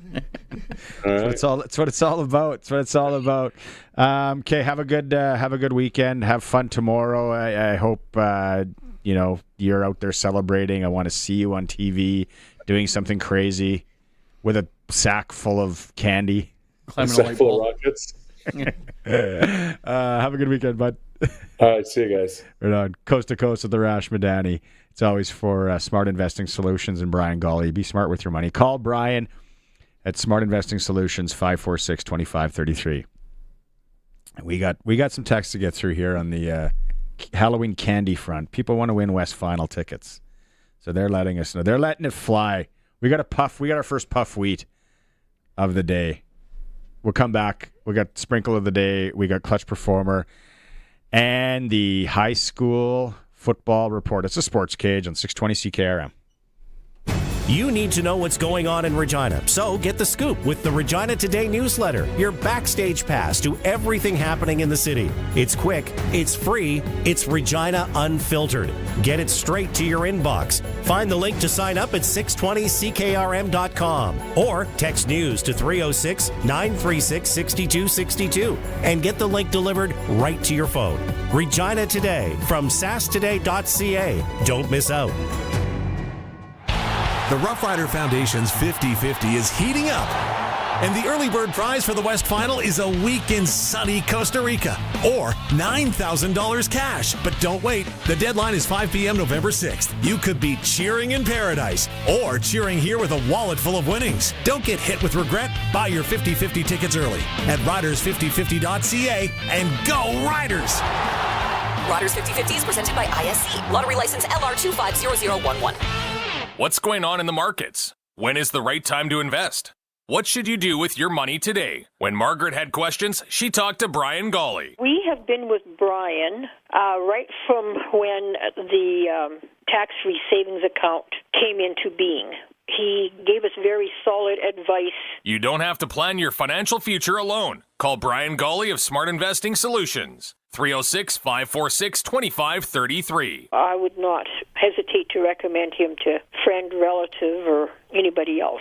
Experience a harvest so fundamentally different with performance and efficiency other combines just can't match. Experience a Gleaner S98 from Nick's Service. There's no inefficient gearboxes or hydraulics robbing your combine of power, keeping your Gleaner a lean, mean harvesting machine. They save more and cost you less. To learn more about putting a Gleaner S98 on your farm, visit Nick's Service, your AGCO dealer in Emerald Park. nicksservice.com. Get it hot and get it fast. Western Pizza. Meet Todd. It's noon. He's really hungry, and his stomach makes sure to let him know it. Todd, we talked about this. No more skipping meals. I need cheese. I need crust. I need Western Pizza. All right. Western Pizza it is. Western Pizza. Dine in or take out today before your stomach starts making demands. And get it hot and get it fast. Western Pizza. The name you know and trust has moved closer to you. Mainline Motors is now only 30 minutes away. The amazing deals and award-winning service is now at your doorstep. Mainline Motors, a proud Saskatchewan name for generations, is here to serve your every need with a huge selection of new and pre-owned with prices that won't be beat. Do your wallet a favor and call Southie Mainline today, 306-726-2060, or check us out online, southie-mainline.ca. Worth the drive every time, guaranteed. The Sportscage Clutch Performer for Nick's Service in Emerald Park. Your local Massey Ferguson Challenger, Rogator, Gleaner, and Fendt dealer. Call 781-1077. Okay, Clutch Performer. First, you guys, Colson and Greg on the other side, you guys have one. It's really good. You guys go first. Well, you got to go the easy one. Triya Savage. Not for the pitching performance. No, but for still sets a World Series record, and then he still carries the beers as a rook because that's what you do.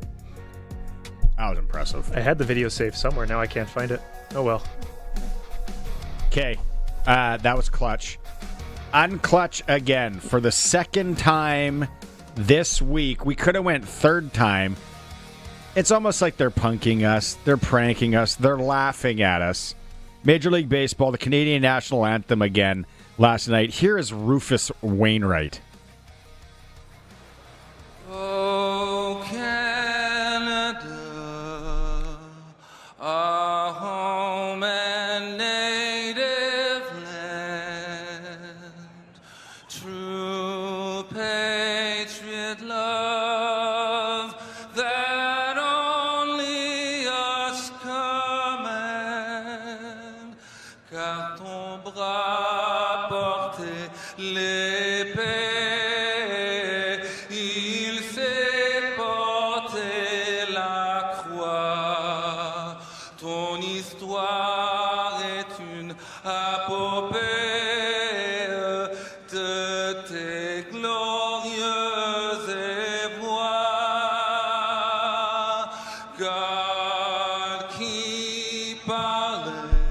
Like, I don't go. We could waste 3 hours on that. Well, at one point, I think he says he messes up the words for one. He kind of goes off tune. At least it's not to "Oh Christmas Tree" like the infamous one. I would take that. At least it's totally butchered. This he screws up the words and then he goes into French. Well, that's even funnier. Like, he screws up the English and I'm like, oh, he's actually going for the French. And I'm not a big fan of the blue jean sport coat combo. Blue jean sport coat. I never have been. It's a very, I find, Toronto airport guy talking too loud on a cell phone look for me. He's got a sport coat that from a suit tip-top style like 20 years ago, and then he bought Costco jeans. That's not the look, dude. And then his shirt's unbuttoned. Did you see where his shirt's unbuttoned? Belly button. I think he's hammered. I think he's absolutely buckled. If you're watching the stream, like, he's either gummied up or he's bucked. His eyes are closed. He might be having trouble keeping his balance. And what was all three performances of the national anthem are just absolutely butchered. Rufus Wainwright. And it's got to be. Is that on Major League Baseball? Is that on Los Angeles? And then I saw on Twitter today, and the only play for Canada, I think it was Rod Black. Rod Black knows a thing or two about the jean sport coat combo. Let the fans sing it tomorrow night. 100%.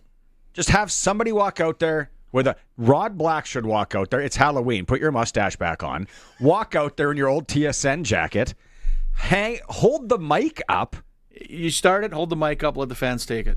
Do you even need to start it? Do you think? I think you need to start like that guy in Edmonton does. Yeah, you need to like kickstart the engine and just let it roll from there. And then hire Bubbles. I don't know, some comedian to do the American national anthem and screw that bad boy up and see the outrage. Oh my God. I love the American national anthem. I think it's got it's kind of a toe tapper, but have someone hack that up. Let's see what you can do. Too bad the guy from Vegas isn't still alive. Bring him up. I was going to say, okay, here's the problem. I'm not trying to bring politics. The minute you do that, we're getting a 50% tariff on us if we screw up the national anthem. Carney will fix it. He's got elbows up. He's our boy. Elbows up guy. All right. Clutch performer. That was fun. For Nick's service in Emerald Park, your local Massey Ferguson Challenger, Rogator, Gleaner, and Fent dealer. Yeah, we got the video up of Trey carrying the beverages for the boys right now. Yeah. Found it. That's so solid. Yeah, he's literally walking to the bus with a bag of beers because he's the rookie. Yeah, that is great. Colson, I'll give you some time here to pull up. Let's do Sprinkle of the Day while we're here and Greg's here. Tomorrow night we're going to be tackling baseball again for sure. I want to kind of go to CFL for the weekend. No, let's go tonight. Let's go to hockey. Let's see what kind of parlay damage one could do at sportselect.com. You can get in. Simply make your picks online now at Sports Select. Generate your QR code. Lock in your bets and just go to your local Lotto Spot retailer, scan it, and there's your slip. Or you can still do the slip thing if that's what you like. Every bet's 100% illegal. You got to be 18 years plus to play. So tonight, 3-game. So you got to... What do you guys think? Calgary, Ottawa. Do we touch that one? You know what? Calgary, Ottawa, throw down a tie after regulation. Calgary stinks, though. Calgary could enter Provincial A this year in Sask. They are not good this year. I can't. They had so much hope after last season, and they are just not. Okay, let's not look at that game. Let's go. Let's go Jets. Jets, Blackhawks. Jets a heavy favorite. Ride the favorite there, and then. Vancouver, St. Louis. Yeah, Vancouver, St. Louis got nice odds to win in regulation. I like my Pittsburgh Penguins against the Wild. I know they're the underdog, but I like a good road dog. Where is that? Right above Vancouver. Right above Vancouver. Yeah, 290. Yeah, to win in regulation. Okay, so you parlay Winnipeg as a favorite at 155, and then you select Pittsburgh at 290 to win in regulation. And then this is where we'd screw ourselves, but let's do it as a 3-gamer. And then we take the Oil to win at home against the Rangers in regulation. Boom, right there. I could generate the QR code if I want. It says 5 would pay me $40.50. Generate a QR code, stop at your local auto spot retailer. Boom, you're done. Lock your bets in. Money in hand, the original sportselect.com. Do it on your phone, your computer, or you can just go in and fill out the slip like we all used to back in the day of getting raisins and loose peanuts. All those free golf pencils they got at the old Lotto Spot. Yeah, I got yelled at the other day from a guy downtown. I'm like, do you have a pencil? I need to fill out my slip. He was like he was Jack Klumpus with that pen on Seinfeld that was so important. And I was like, you get these for free. He's like, I need it back after. I'm like, yeah, no, I'm going to take it, bud. Okay, so back to the Prairieland Rentals text line. Joni, you're a beauty, making hot dogs. Where's the one? Oh, right here. Darcy from Melville. This could be text of the week. Benny Walchuk was talking when he was on about trick-or-treating in Melville back in the day. What did he say? What was his... I forget what he said. There's something that people were handing out there, but he says Benny forgot to mention the lady who knitted mitts all year and gave them out at Halloween. Yeah. That's next level. Yeah, well, Benny brought up the scuffles, but he didn't bring up the mitts. How? Oh, come on, Darcy. You're entered to win 2 tickets to the West Final. Great text message there. Absolutely love it. Rose is saying Game 5, Canada, thumbs down. You better believe it, Rose. That's Rufus Wainwright. Send him some hate mail. Tanya saying, and the anthem singer also screwed up when he was singing French before he switched back to English. I thought that. I feel like he says Tony somebody. I think a guy I went to high school with, his name, when he was singing the French part. I'm on board with that. Tanya, you got a chance to win tickets as well. Wainwright didn't mess up the words of the anthem. He purposely changed them to say that only we command. There's a message there for you, for the Americans. Oh, Greg's gonna break something. We got to go to break. That's who is that? No name. They just want to. Rufus texting in. He's listening. Rufus, bad combo, bud. It is the Sports Cage. We got the high school football report still to come, and more fun. Let us know on the Prairie Line Rentals text line what you think on the Halloween thing too. 936-6262. We're streaming through our YouTube channel at sportscage.com.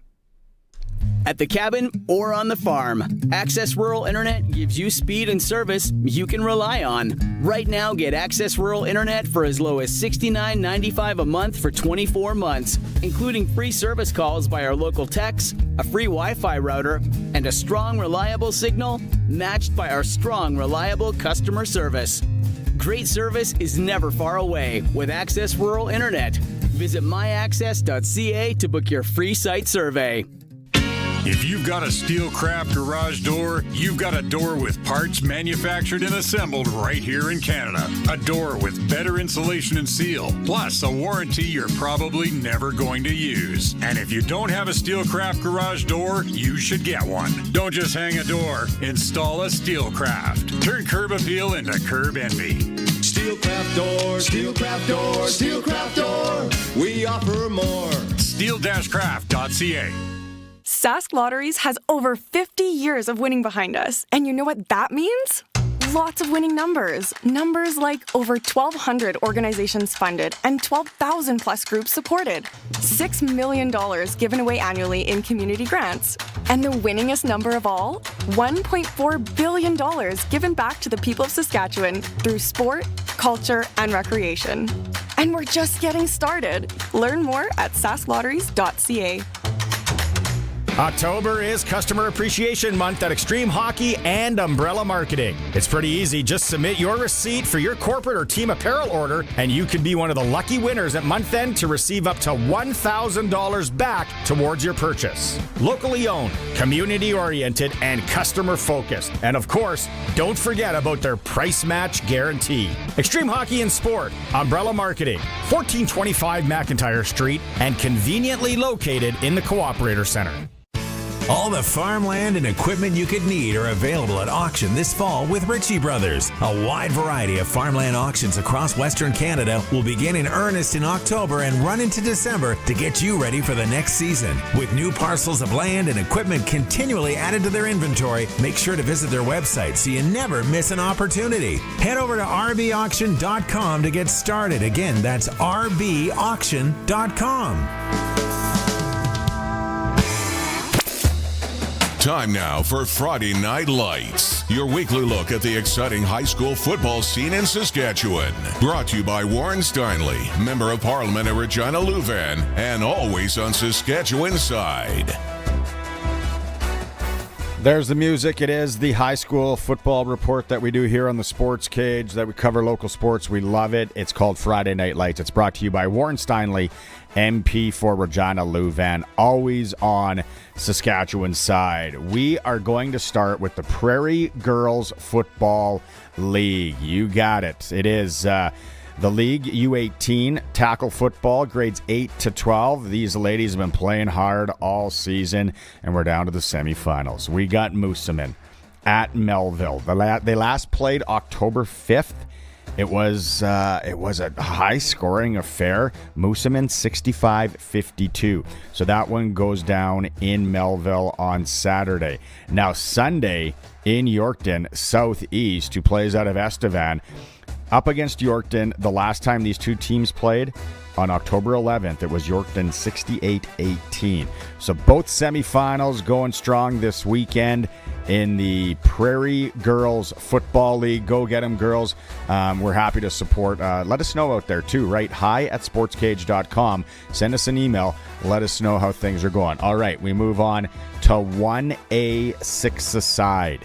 Was it always Lemberg and Hafford? I don't know. But there's two teams that have something to say about that. It's Hanley and Carrot River. They've advanced. We're into the semifinals. Going down Saturday, 1 o'clock. The first one's in Lemberg. Hanley is in town. Hanley 64-14 over Rostern in the quarters.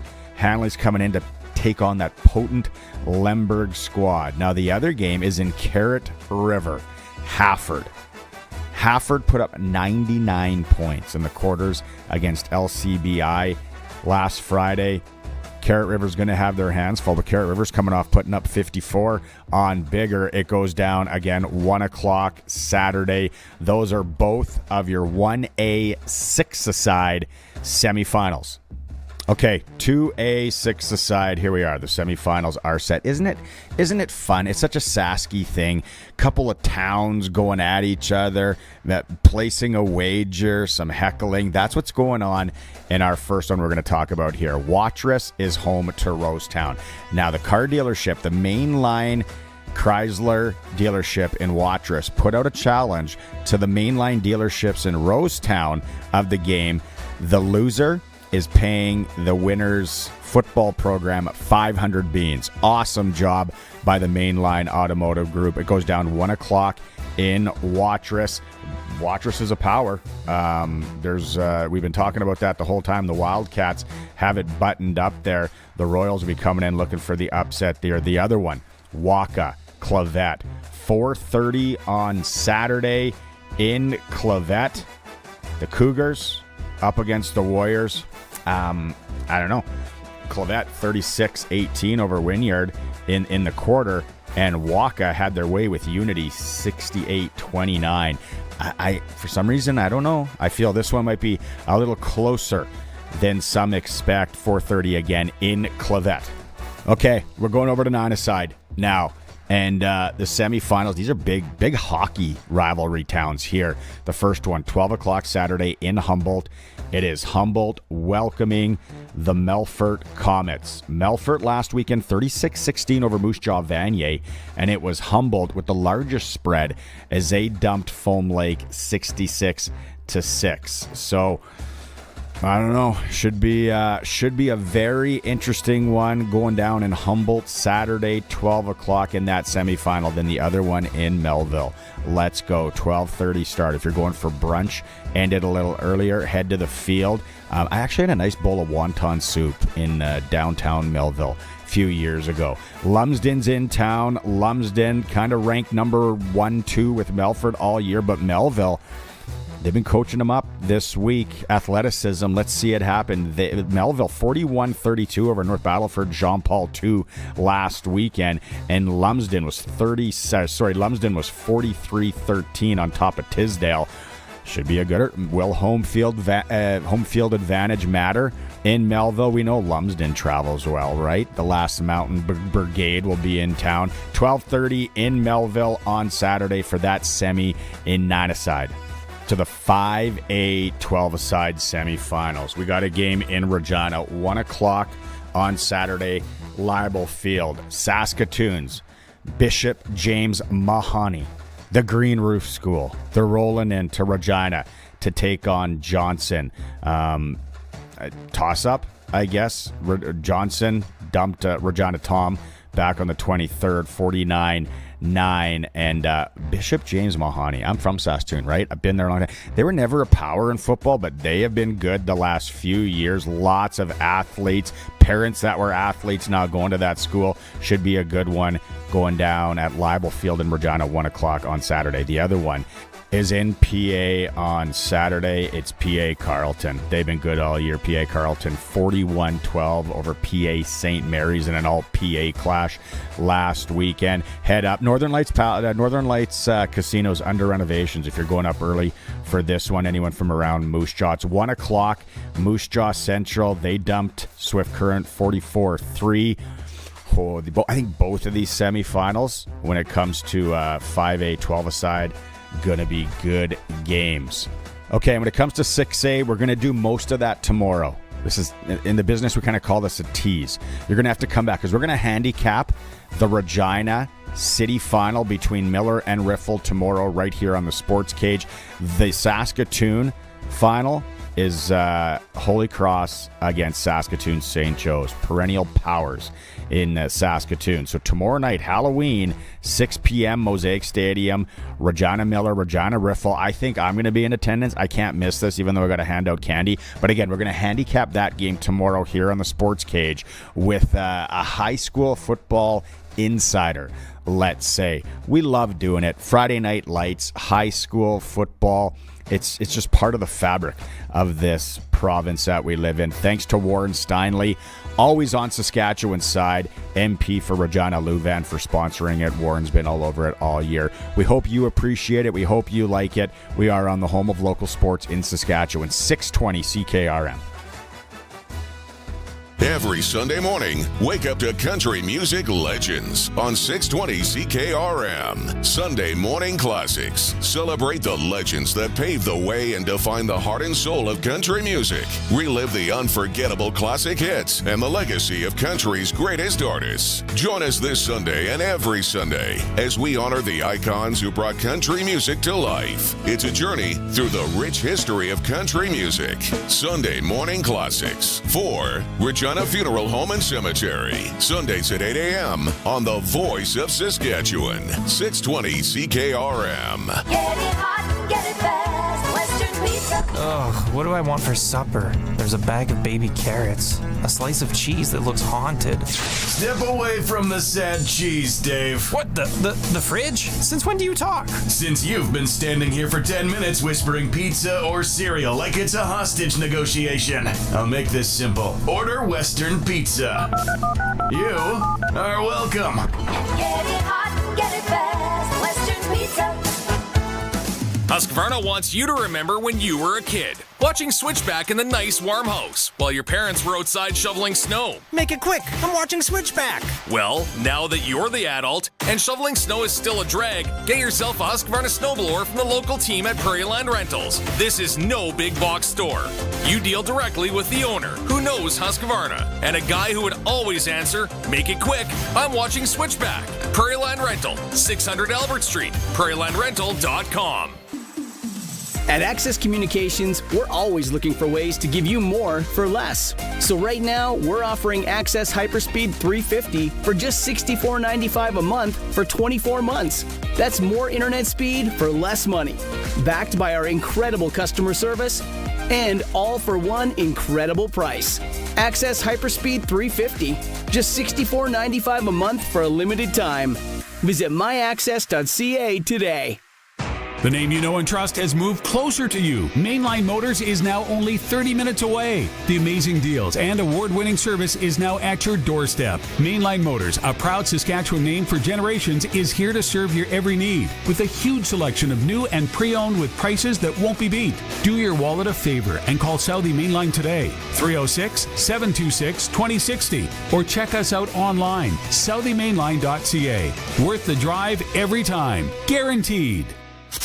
Country Corner, brought to you by Municipal Hail Insurance. Proudly serving farmers. MunicipalHail.ca. The very first I Love Regina Pats game is coming up Tuesday night as the Pats clash with the Calgary Hitmen. Tickets up to 60% off. Check out the pregame party at the EggX building starting at 5. Puck drop at 7. Head to our website event page to grab your tickets. The Carmichael Comedy Night is Thursday, November 6th at the Casino Regina Show Lounge. Enjoy top-notch comedy while supporting Carmichael Outreach in their mission to fight poverty and homelessness. CarmichaelOutreach.ca. And take in a great night of Canadian country music with Terry Clark and Paul Brandt at the Connexus Arts Centre, Friday, November 14th. The show gets underway at 7:30. Stop by the box office to get your tickets or connexusartscentre.ca. For more information, visit 620ckrm.com. It's time for the Sports Ticker, brought to you by Extreme Hockey and Sports, Regina's locally owned one-stop hockey shop. Now with a price match guarantee. 1425 McIntyre Street. Saskatchewan Roughrider head coach Corey Mace is up for Coach of the Year against Jason Moss. Again this year, he's going to beat him, right? Jamarcus Hardrick from the Green and White is up as most outstanding offensive lineman. That came down today. We're going to talk more about that in moments. National Football League Week 9 today starts. Baltimore traveling into Miami, 6:15 kickoff. National Hockey League, Canadian teams, Flames in Ottawa, Vancouver's in St. Louis, Winnipeg welcomes Chicago, and the Oilers play host to the New York Rangers. Prairie Junior Hockey League, Assiniboia Southern Rebels are at the Regina Silver Foxes. 7:45 puck drop there. AAA U18, the Contacts are in town to take on the Pat Canadians. 8 p.m. at the Sixer. The Blazers welcome the Swift Current Legionnaires. Saskatchewan Female U18 AAA League, Regina Rebels are in Notre Dame. 7:30 puck drop. In hour 2, the tickers for Extreme Hockey and Sport, home of the price match guarantee. They're local. They support local Extreme Hockey and Sport. So Greg from Piffles Podcast is here with me today, and Colson as well. Coming up in hour 3, Mike Rose and CJ Reavis are going to join and co-host the last hour. But we've been talking about it as we go here. Corey Mace, West Division Coach of the Year against Moss again. I think it's going to be Mace's year. This team, I don't say overperformed for us in this market, but I don't think a lot of people had the Riders as the best team in the league this year. If you didn't catch us in hour 1, this is funny. Jamarcus Hardrick's up as offensive lineman, and how he found out about the award. A little scary from J.O. and Corey. A little yesterday, I was walking up, and they was like, "Hey, we got a meeting with you." And I walked in, and J.O. walked down the hall, and I sat with Mace. He was just quiet there, and J.O. walked in and said, "Yo, I'm sorry to have to come to this." They both put their head down, and my lips started doing that because I thought I was really in trouble. And he said, "Yeah, you're the West Outstanding." So we hugged each other, told him thank you, thanked them for everything, for a chance, believing in me after injury, and yeah, thank you. Classic. That's a good troll move. Coach Mace, yes, I can see. From J.O., though. So he's got that bag of tricks up his sleeve, because anytime we talk to him here, it's all business. So good on it. But here's Hardrick on what he thought was happening when he sat down. In 2015, I had that same meeting with J.O. It was my last meeting ever here. So, yeah, I've been cut 7, 8, 9 times, so... You never know. I don't know. You never know, man. I just don't even chance anymore. I still walk on the eggshells, and yeah, I love this. I love football, man. When we have Mike Rose and CJ in here in moments, we got to ask him, because he came in last year, co-hosted the show. Mountain of a man. After the injury, I said it in hour 1. I didn't think he was playing again. I didn't think he was playing a full season for sure. Then he shows up at camp. He's ready to go. He's such a leader. He's an energy guy. He's always the first guy lifting up the receiver after a touchdown. He's always in there. But I have to laugh though that he thought he was getting cut after he was literally just named an all-star last week. Yeah, we're going to cut you right before the playoffs. That's the best time to cut a guy, right? Budget cuts. Yeah. Dang budget cuts. We got to let you go, yeah. That's so good to see him there. But Logan Ferland, can we just make up an award to give him this year then? Yeah, because if you ask me, Logan kind of got a little robbed last year. I thought he definitely was the most outstanding lineman, so I was hoping he was going to get a second shot at it, but Hardrick is not a bad choice either. No, that's one of the good things is what we're facing here in Saskatchewan. Lots of people commenting on that anthem last night in Los Angeles. Rufus Wainwright. Maybe there was something to it. Back on the back on the front of 936-6262, Halloween candy and all that. I'm shocked how many people like Wonder Bars. I couldn't believe it. I'm like, Wonder Bars are awesome. Always the last thing to go in our house. Those things hang around until springtime, and then I think we talked to Kit Kat. A lot of people like to Kit Kat's good. I get the O. Henry thing though because it's peanuts. Yeah. Snickers. Peanuts. Yeah, I'm not a Snickers guy. Snickers and Mars bars can take a seat. I do not like anything about those two. Here's Coffee Crisp. I've been craving a Coffee Crisp Blizzard. What are you laughing? It's a serious story. For about 4 months. So the kids had some really good things happen at school and all that. So let's go to Dairy Queen last week, and they're all ordering their Blizzards. They don't make them anymore. I'm like, Coffee Crisp Blizzard. They go, there's no Coffee Crisp, Dad. And then the lady's like, sorry, sir, we don't have Coffee Crisp. I've been waiting. And I'm like, what if I go buy one and bring it here? Can you just mush it up into that machine? I can hook you up. She looked at me like I was from left field. So then I went with the old fail-safe Score. Those little chunks of Score that you get in a Blizzard. Oh, yeah. That's heaven. Score Oreo. Good combo right there, too. Bags of chips. Anyone giving out bags of chips tomorrow? Good on you.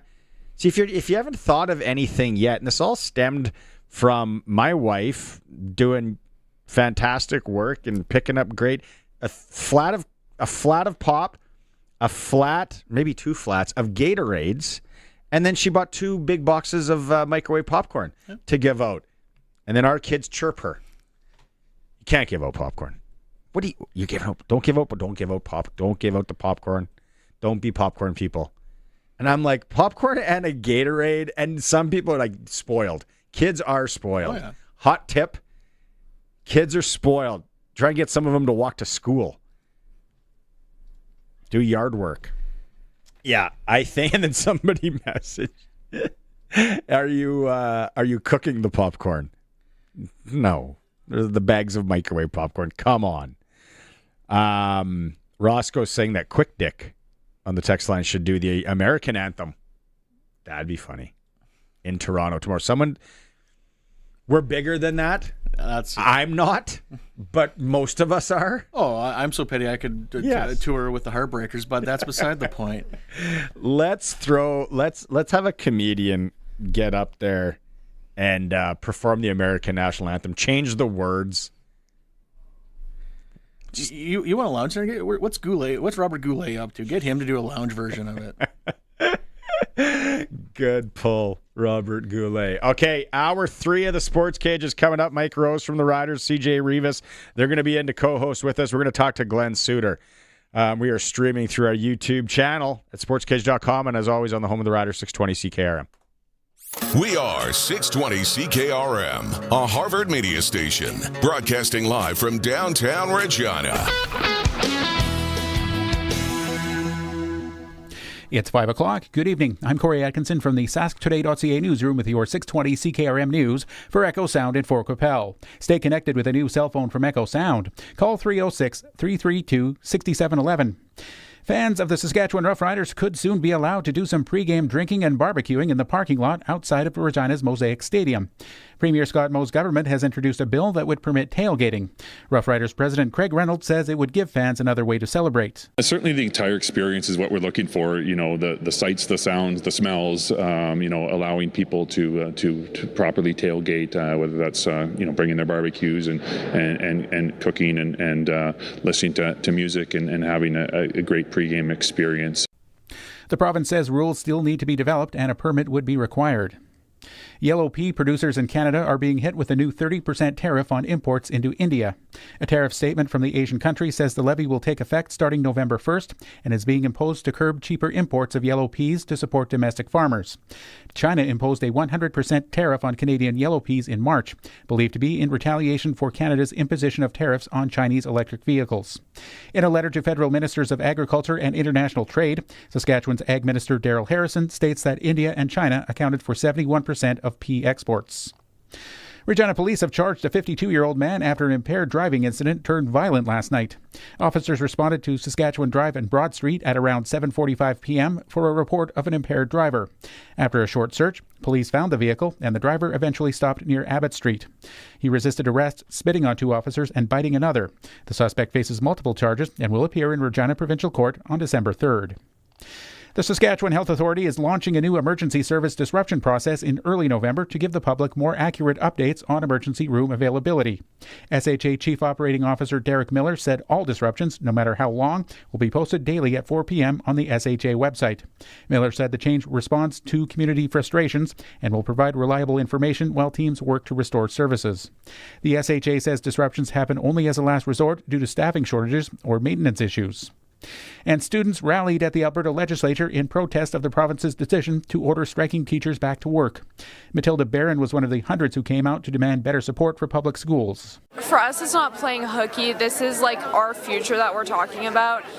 It's more important than missing one day of classes. Like, to come here and to try and have our voices heard, that's really what matters the most. I can catch up on school, but I can't catch up on this. The protest comes after Premier Danielle Smith's government severely curtailed debate rules to pass through a bill in the House in just hours that ordered 51,000 teachers back to work. That was your 620 CKRM News. Read more stories from around your community and around the province at sasktoday.ca and 620ckrm.com. Your weather is next. This fall, there's something strange in your kid's backpack. No signal. Back in my day, we busted ghosts. Now we bust bad cell plans. That's why I go to Echo Sound, your SaskTel authorized dealer. They've got the latest phones, data plans, internet, and Max TV Stream, and way less slime. Your phone just tried to FaceTime a ghost?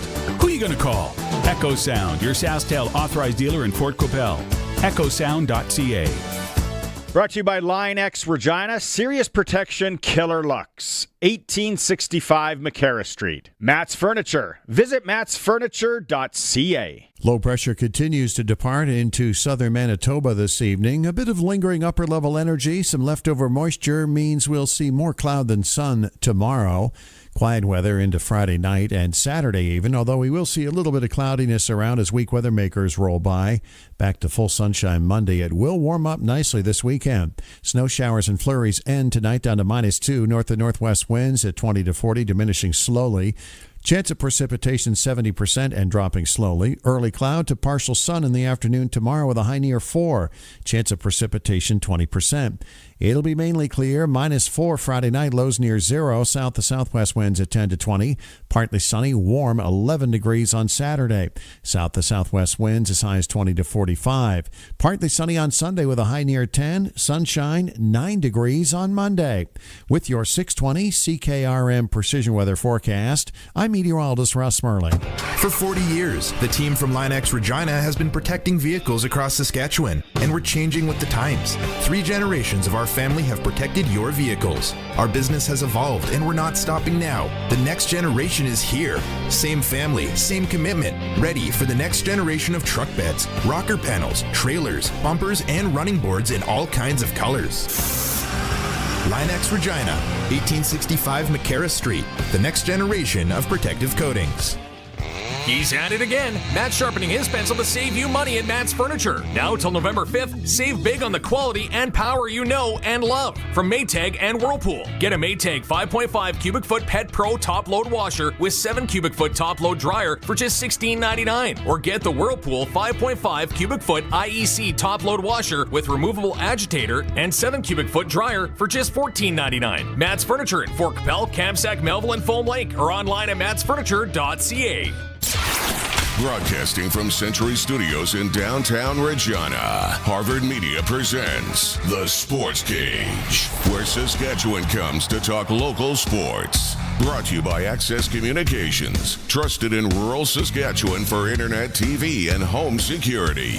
Be part of the show. Call 1-866-767-0620 or text 306-936-6262. The Sportscage. Streaming at sportscage.com, our YouTube channel, and on the radio at 620 CKRM.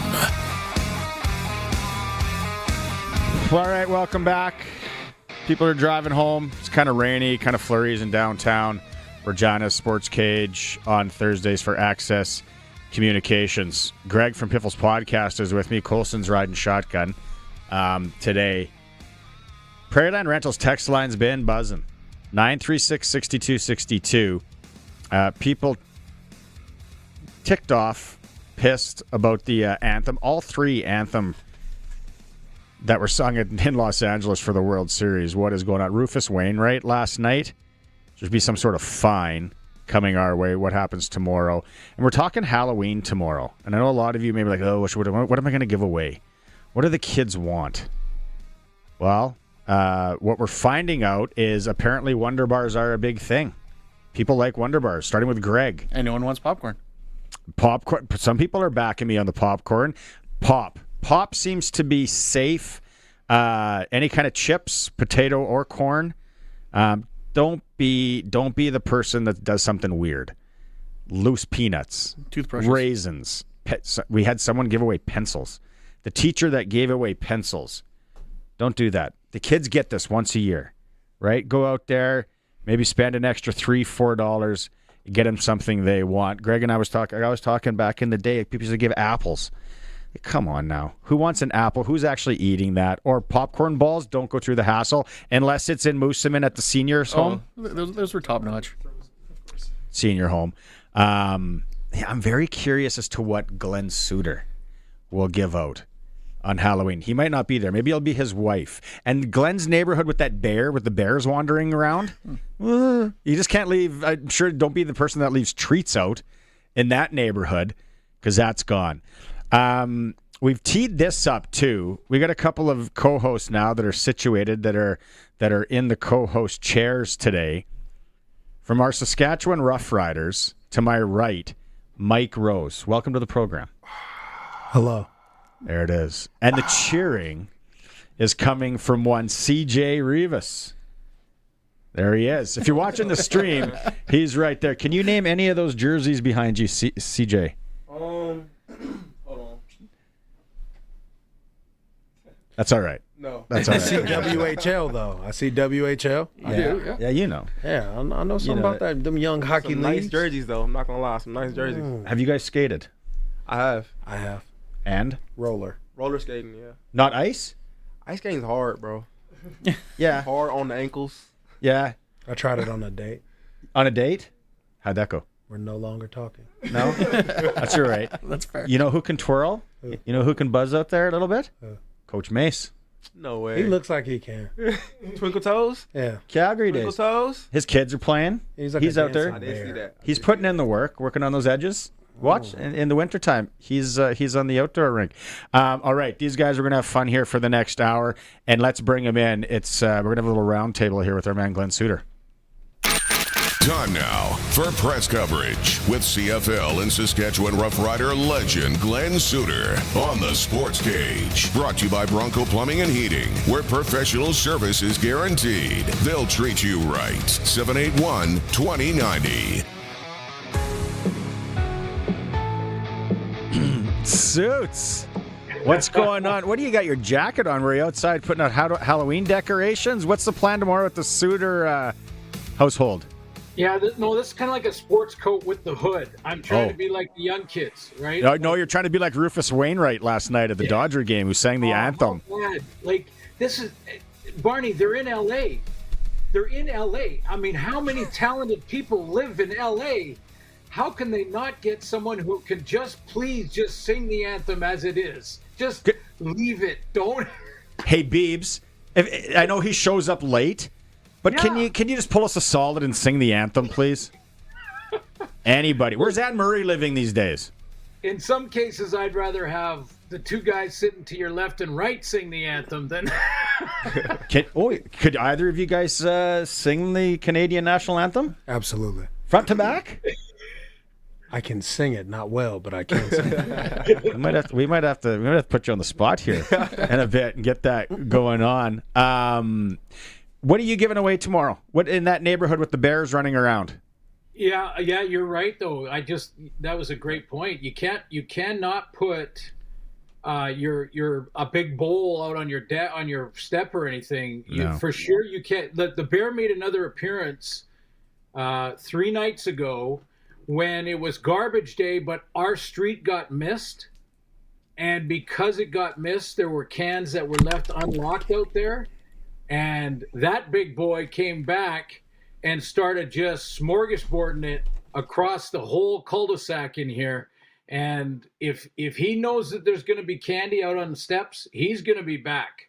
And there'll be kids all over the street. Mayhem will, I don't know. We better be careful. But to answer your question, I'm handing out the little mini chocolate bars. Kit People are Kats. going to expect more from Glen Suitor. I'm telling you right now. People are going to want big bags of chips or something from you. Someone texted in, Milestone, Saskatchewan, they're handing out hot rods. Good idea. Someone's got some cash there. How much of those things cost it for? I bet you if you did a profit and loss, you're not far off from the chocolates nowadays, Glenn.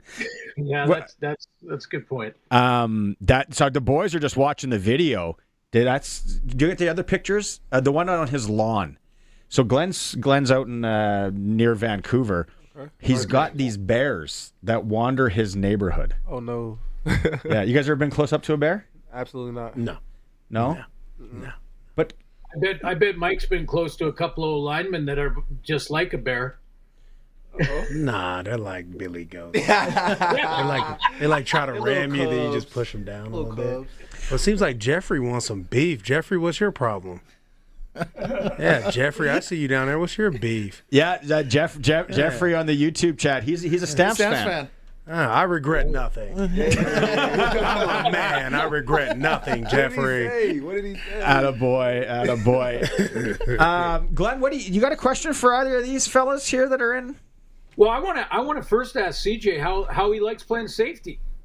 Like, yeah, go ahead. Well, that was a position that I know well back in the day 100 years ago. So how do you like it? You have to be patient, right, back there? Yeah, I'm not gonna lie. It's different from Sam. Sam, I'm in the action dang near every play. Free safety is a little more communicating, a little more directing. Less playmaking. But I feel like at the same time, it's making me grow as a player. It's making me choose my spots better. It's making me see more of the field. At Sam, I'm kind of like in the middle, but like at free, I can see the whole actual field now. So it's like it's making me be more communicative, and it's making me just see the game better. I think slow the game down for me a little bit, honestly. Yeah, interesting. It's tough when you go from Sam because of the patience you need. Because if you start jumping stuff, you're going to leave your teammates hanging, out there 100%. Playing outside shade. Hey, Mike, I have to ask Mike a question about when you're keep asking this. I think I know the answer to this, but when you're asked all the time, which team would you rather play? Which team would you rather have coming out of the semi? What's your answer? Because I think I know what it is. Don't care, right? Yeah. I mean, I want whoever is going to get me to the Grey Cup. I don't care really who it is. Don't you want to beat Calgary? Come on. I mean, that would be like you can be fun. honest here. We're friends. I mean, that'd be fun. But at the end of the day, beating BC is going to be fun. Beating anybody is going to be fun. Like, at the end of the day, I want to get to the Grey Cup. And win that motherfucker. Oh. Hey, Greg from Piffle's podcast is here. You got something to throw at him? I actually kind of took my question there. Do you look at it any differently when it comes to a team you used to play for? Like, do you want to give it back to them for that's why you're here? Like, or is it just, it doesn't matter? You just play who's in front of you. No, I mean, it's a business. It is what it is. Yeah. I'd be wrong to tell you I wouldn't love to see Dave go home sad, but outside of that, like, no. Like, I mean, I don't care about anybody there. Like, I'm here now. You got to be where your feet are. So the last couple days here, we're starting to get into some Sasky weather. Oh, right? Man. It's cold, the wind's howling. We had some sleet and all that today. How do you prepare differently, even for practices? I kind of keep the same routine, honestly. I stretch during meetings. I'm stretching all day. I'm doing this all day anyway. So I think it just keeps my same routine. It's just I got to put on more layers. Yeah. That's all. You? Nah. Same all? Nah, people are attacking me every play, so I got to do what I got to do. Okay, let's go around the horn here. Starting with you, Glenn. Coach Mace up against Moss again. I think it's a done deal. We can hand him the award. And then Jamarcus Hardrick. After last year, he sat in that chair that CJ's in, co-hosted the show. I saw the scar. What a leader, just watching him in practice and what he did. I had no idea till I saw it. And then I was like, this guy ain't playing again. This guy ain't coming back. And then I see him at camp, and I'm like, that's nice that they brought him back for camp. And then, to be the nominee, unbelievable. Yeah, and not just playing, but playing at such a high level and so consistently. I mean, when I even think back to recent memory of the Vancouver game last weekend when a couple weeks ago in the last couple of games where Hardrick was, with the pocket and Trevor is untouched for a quarter. A quarter will go by without any defensive lineman, even in a passing lane, and that kind of consistency at that position with the guys like Mike that are so good at the pass rush, guys like Matthew Betts and those guys that can get up the field and can make it tough on tackles with the space that they got to deal with to play at that level for that sort of level of consistency all season long is so telling. And the other thing with Coach, remember a couple of, I don't know, it was right when the votes came out. I want to say it was last Tuesday, Barney. And I didn't tell you who I voted for when it came to Coach of the Year, but I only mentioned one that was on the list. I said the coaches list is out, and there's one guy on the list. His name is Corey Mace. Yeah. Yeah. No, that's right. It's not the guy with tinted glasses. It's Mace. He's the one that wins it again. Hardrick, what as a teammate, what's he like? He's exactly what you think he is. He's gonna maul you, but he's gonna love you at the same time. He's scrappy, and he's just gonna try to push everybody. He's a good teammate. It's just running down, like he runs the field, and you watch him and what he does. Your comments on him?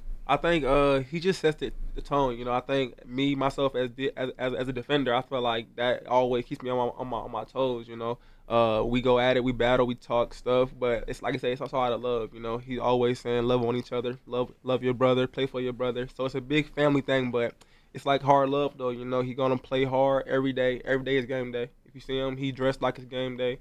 He running like it's game day, and to be doing that at that age, I think it just shows like what consistency can get you. If you're consistent every day, if you do the right things, and you just stay disciplined, I think it just showed you what can get you. He's 34, however old he is, and he's just one of the best linemen in the league, if not the best lineman.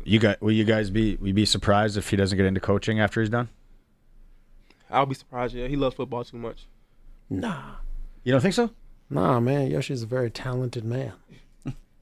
Jamarcus is multi-dimensional. What can you see him doing? Something like this, maybe?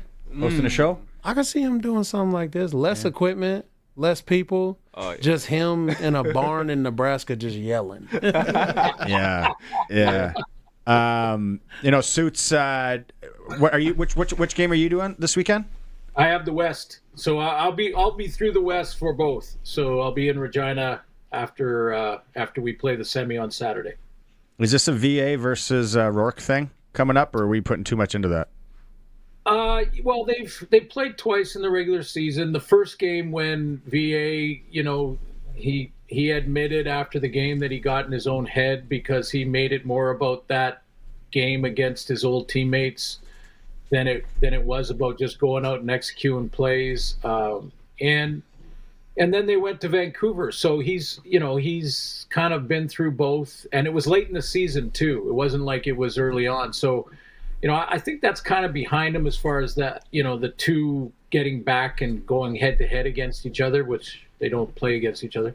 But, to me, this matchup has the best or the top receiver in the league, the top running back. Now, I know the guys sitting beside you are going to name a couple of other guys that are top players in the league that are their teammates, but I'm talking just statistically with Hatcher.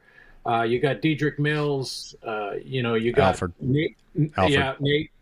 Yeah, Nathan with an MOP finalist coming out of the West and outstanding Canadian as well. You got Michael Alway in there, who's the #1 tackler in the league. So it's an all-star affair with two quarterbacks that are pretty active, and maybe that's a question for Mike. I mean, how difficult is it to track these two guys if you got VA or Nathan? Oh man, both of them are so elusive, and they're so good with the ball in their hand and outside the pocket.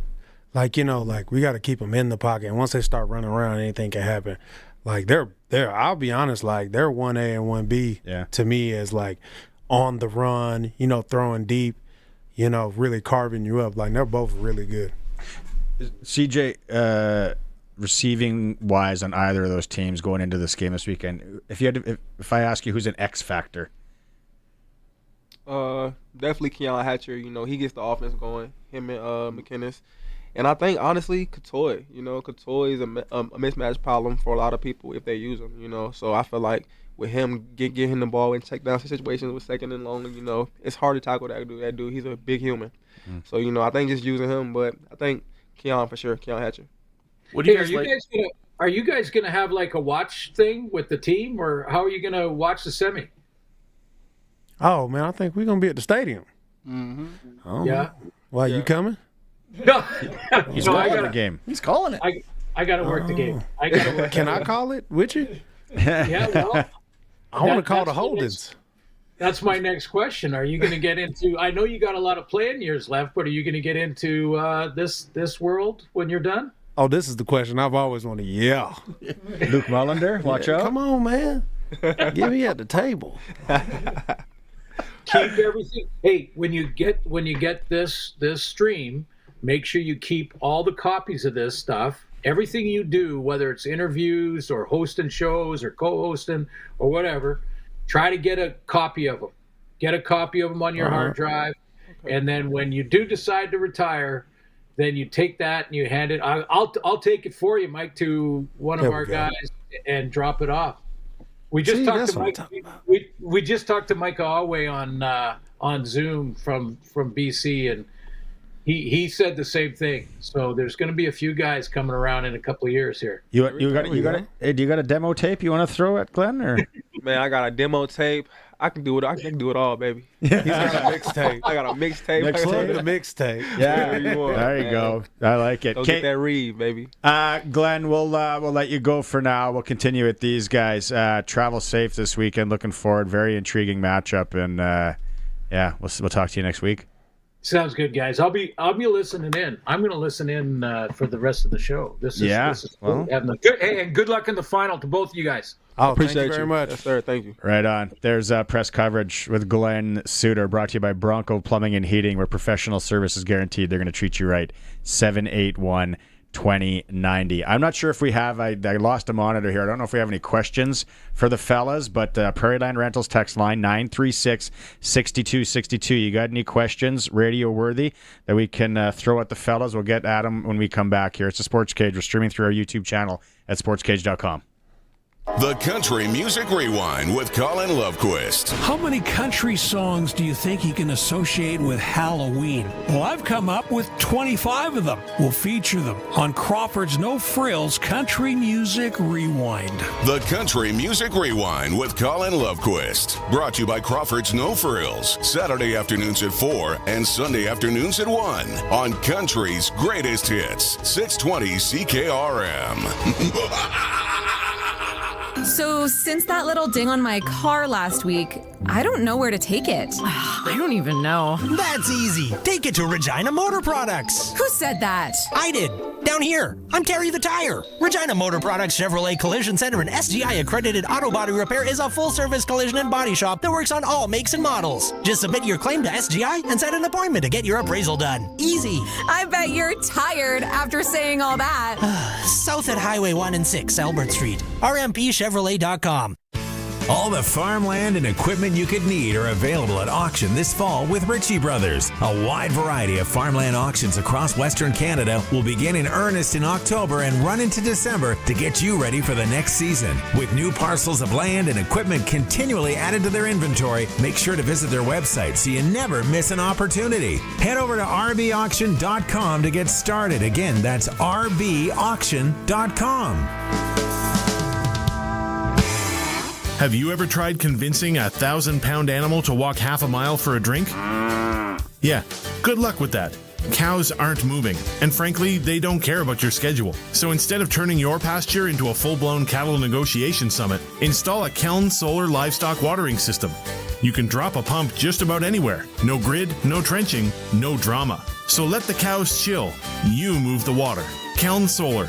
They move water because your cows won't. Visit kelnsolar.com. Getting in on more of the sports action you want is as easy as playing at sportselect.com. Simply make your picks online, generate your QR code, and lock in your bet at your local Lotto Spot retailer. Then sit back, watch the game, grip your chair, and high-five anyone nearby. Every bet is 100% legal with the chance of winning cash in hand. When you're ready to play, bet on the original. Must be 18 plus to play. Play responsibly. It's time for the Sports Ticker, brought to you by Steelcraft Doors Regina, made in Western Canada for Western Canadians. It's Sports Ticker, and Mike Rose is with us here. He wants to get into broadcasting, so you read that. That's what's coming up tonight in sports. You do it your way, pretending you're on Sports Center. All right. We have the Sports Ticker today. What to watch? National Football League Week 9, Baltimore Ravens at Miami Dolphins at 6:15. Who do you got? The Dolphins stink. So does Tua. I'm going with the Ravens. Okay. National Hockey League regular season. We got the Flames at the Senators, 5 o'clock. I'm going to go with the Flames. We got the Vancouver Canucks at the St. Louis Blues, 6 p.m. Don't know either one. I'm going to go with the Blues. We got the Chicago Blackhawks at the Winnipeg Jets, 6 p.m. We'll not go anything Winnipeg. We'll go Blackhawks. We'll go New York Rangers at Edmonton Oilers at 7 p.m. We'll go Alberta. We'll go with the Oilers. We got the Prairie Junior Hockey League regular season. Ooh, that's a name. Assiniboia. Assiniboia. Come on now. Southern Rebels at Regina Silver Foxes, 7:45. I'm going to go with Regina. Saskatchewan Male U18 AAA regular season Swift Current Legionnaires at Saskatoon Blazers, 7:30 p.m. We got Saskatoon Contacts at Regina Pat Canadians at 8 p.m. I'm going to go with Saskatoon Blazers and Regina Pat Canadians. Yeah. Saskatchewan Female U18 AAA regular season. We got the Regina Rebels at Notre Dame Hounds, 7:30 p.m. I'm going with the Regina Rebels. There you go. Very, very, very well done, Mike Rose. Ticker in hour 3 is for Steelcraft Doors Regina, made in Western Canada for Western Canada. You might be onto something. Ooh, come on, man. Mike Rose. Come on, give it to me. Yeah. Okay, so comments are coming in. I got to ask you guys, though. You played at Virginia Tech? Mm-hmm. When you hear Enter Sandman, what? I think that's the greatest college football interest in the world. I think Mike knows about that too. Yeah, we lost. Yeah, I'm assuming.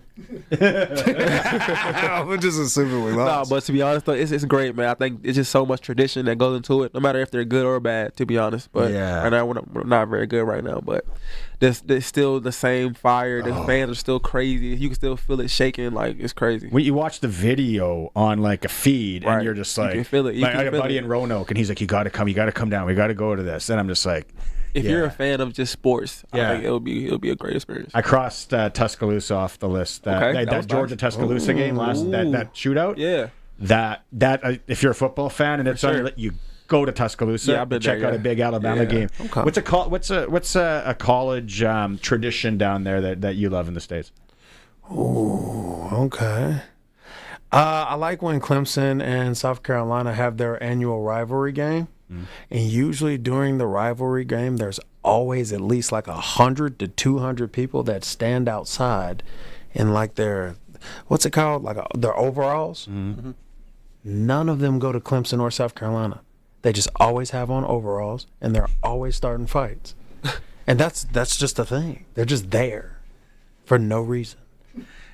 Can we? And people always do this. And when you go to a big college game in the States, and it's a spectacle.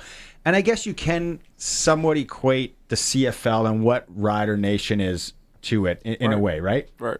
For sure. I feel like it's what this kind of feels like a college, a little bit town. It's nothing to do but football. You know, people here love football. People here just like breathe and live and die by the Riders. And it kind of feels like that same thing in college football.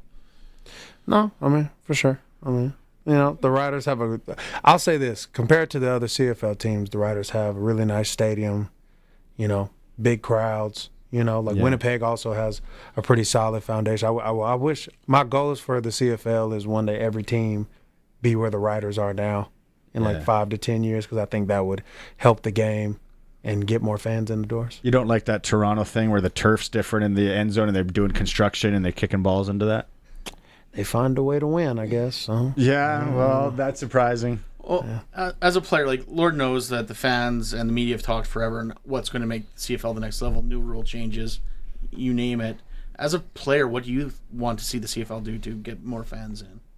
I want them to market themselves better and market to the youth and help bring younger Canadians into the game, because I think the average age is getting older and older. So they need to get the youth involved. Like, you know, there's like NFL flag, but like that shouldn't be a thing in Canada. Like, it should be like Canadian flag with the CFL team. It used to be actually an NFL CFL flag, and then the CFL stopped. Oh yeah, the fall league was CFL. Yep. Then they pulled out. Yep. Yeah, I'm saying, man. And the Riders didn't like. The Riders are still involved. They want to be. And then like it was all the other teams, and they were like, I brought this up to Stuart Johnson, and he's like, well, yeah, we got to change that. I'm like, yeah, you do. You get the biggest flag football league in North America in Regina, Saskatchewan. 3,500 kids. Right. So then you take how many parents, how many grandparents, and all that. It's a zoo, and it's all NFL. Mm-hmm. And I'm like, what a missed opportunity, especially when it comes to the youth. And they do a fantastic job when they're here as well. Who's your NFL team? I grew up a Chargers fan, but once I like why? I was an LT fan. Oh, okay. I was a Sean Merriman fan. I was just Chargers fan. Everybody, I loved it. So I just but now, no, not really. I just have like friends that play. So I'm my fan. I'm all my friends. For real. Yeah. Who's your closest friend that's in the league? Probably Tremont Smith, Mike Ford, couple guys like that. Yeah. How about you? What's your team? The Carolina Panthers. Yeah. Home team. Some tough years. Yeah. Nice stadium, though, downtown there. Tough decade. Tough decade. Canadian running back, though. Hey, there we go. Yeah. Chubba. Shout out Chubba. Yeah. I was talking to Dalkey and Neild this week at the stadium, and about the coaches. And we had the coaches show here on the show every Monday.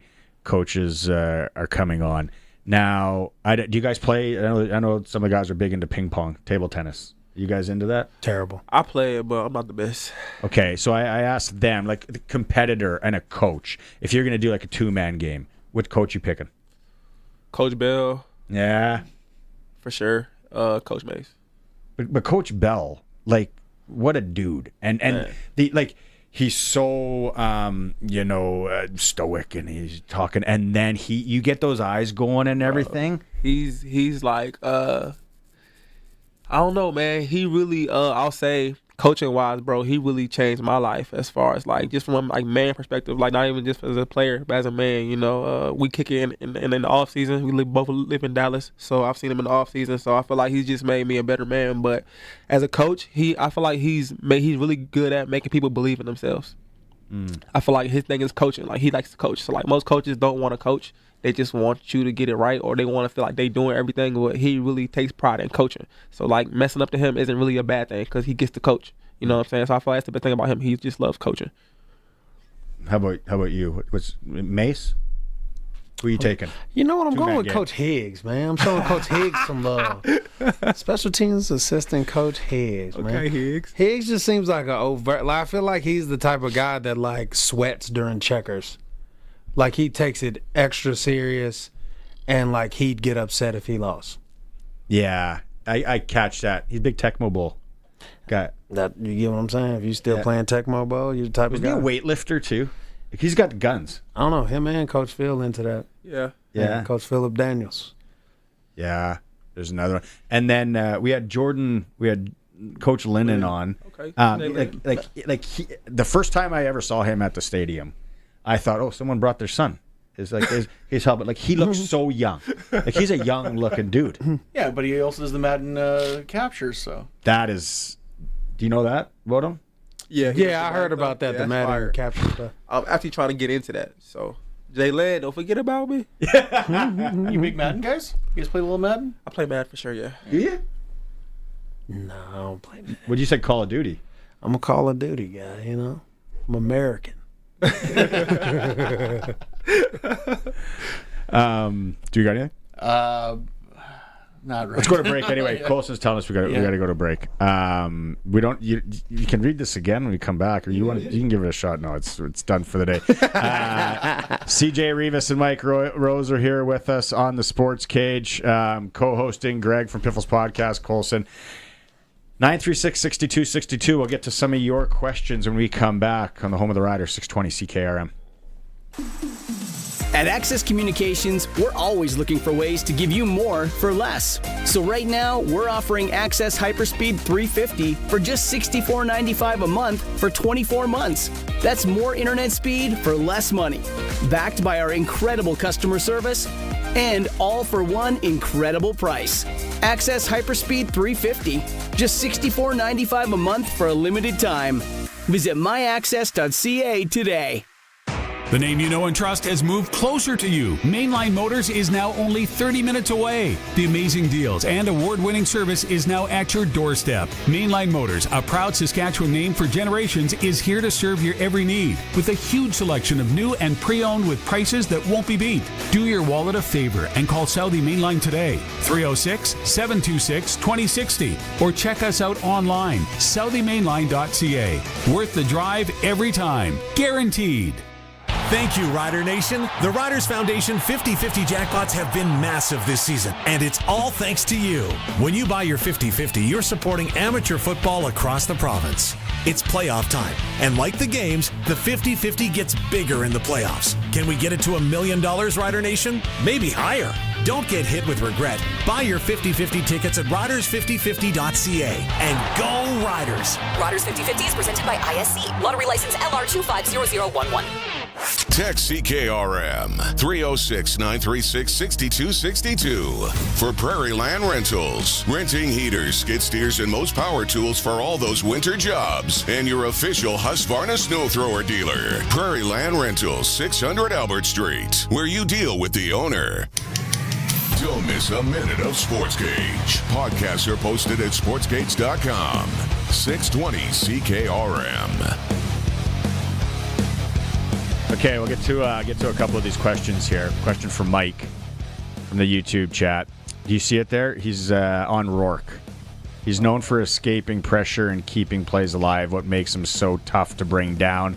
And how do you adjust your rush when he's back there? He doesn't look strong to me, but he's very strong. Facts. He definitely lifts weights. If he doesn't, he's country strong. Strong. That Rourke is strong, man. He gets out of stuff and he's deceptively fast. He's fast. At this point, I'm just gonna call him fast. Fast. Usually when you see a white guy at quarterback, you assume he's slow, but that cat is fast. He's fast. He's fast. Yeah, no. At this point, he's fast and he's stronger than he looks. Heather, they'll throw this one to you, CJ. As you get closer to an important game such as the one upcoming, is it harder to turn the brain off and go to sleep at night? If so, what do you do about that? No, not really. I think, like I said before, my process kind of stays the same. That's kind of how I stay. So even kill, I do the same things every day, so I can make it easier on myself. So not really. I'm just really excited to play. This week right here is a good week though. It's a good bonus week. To go get stronger, get faster, get more mentally ready. Just get my body right. But I feel like it just gets you a little more antsy, but not like losing sleep or anything. We were talking at break here, so about losing sleep. Yeah, we're talking about 2009 and too many men on the field. You guys obviously weren't around here. Like, what do you know about it? I've seen a couple on like the highlights from the past, and I just know he missed the field goal. They celebrated, and then they called it back. Oh my gosh, bro! I know zero about it. So who did we have, Coulson? And he was working for the CFL at the time. And this poor guy, and now I think he's broadcasting somewhere. He was, you know what he was in charge of? He was in charge of handing out the championship hats. So the field goal went in. Oh, I remember and that. he's on the sideline with the Riders handing out hats, then whistle, flag. That poor guy's got to go back and be like, grab the hats. That's awkward. And it is kind of been, I guess, documented or talked about. No one will throw anybody under the bus on That's loyalty right there. Yeah, on whose fault it was. There's somebody will say this, somebody will that. Well, the story of that supposedly is Ken Miller. They all came back to the locker room, and Ken Miller said, "There's no one to blame for this. This is on all of us." And then no one's going to talk about it, and that was it. So. And that makes sense. Yeah. Right? Sounds good. Yeah, it's like one of those things. It's like we all take this to the grave. Yeah. Like if somebody knows or whatever, don't do it, because, man, that was it's hard to believe like that. But then Wes Cates, he it wasn't in the Grey Cup final, mind you. He talked about his first time playing for Calgary when he came up. Yeah. He was out there. He was back there to receive a field goal if it was missed or whatever as the returner, and he's counting, and then he's like, too many guys on the field, and he runs off the field, and the coach is like, we play with 12 in this league, which is a great one. Roscoe's asking, it's a pretty generic one. We'll go to you CJ first. Just what's it like playing in Sask? It's fun, bro. I feel like I said earlier, it's like it feels like college, honestly. Like even the team, like, pro leagues, it's hard to have a team camaraderie because everybody has their own family. People have stuff to do. People have kids, like, what I'm saying. So it's hard to hang out with the friends and with the guys. But I feel like in SAS, it feels like college. Even though people do have families coincide with other. Like I've met everybody's kids. I've been over Millie's house. You know what I'm saying? Like it's like a real big family, honestly. So it just still feels like college. That's like the best part about playing in SAS. How about you? Nah, it's dope. Nah, I like playing in SAS. I like the crowd. I mean, I like playing here when I was in Calgary too. Like it's always like a little D1 college.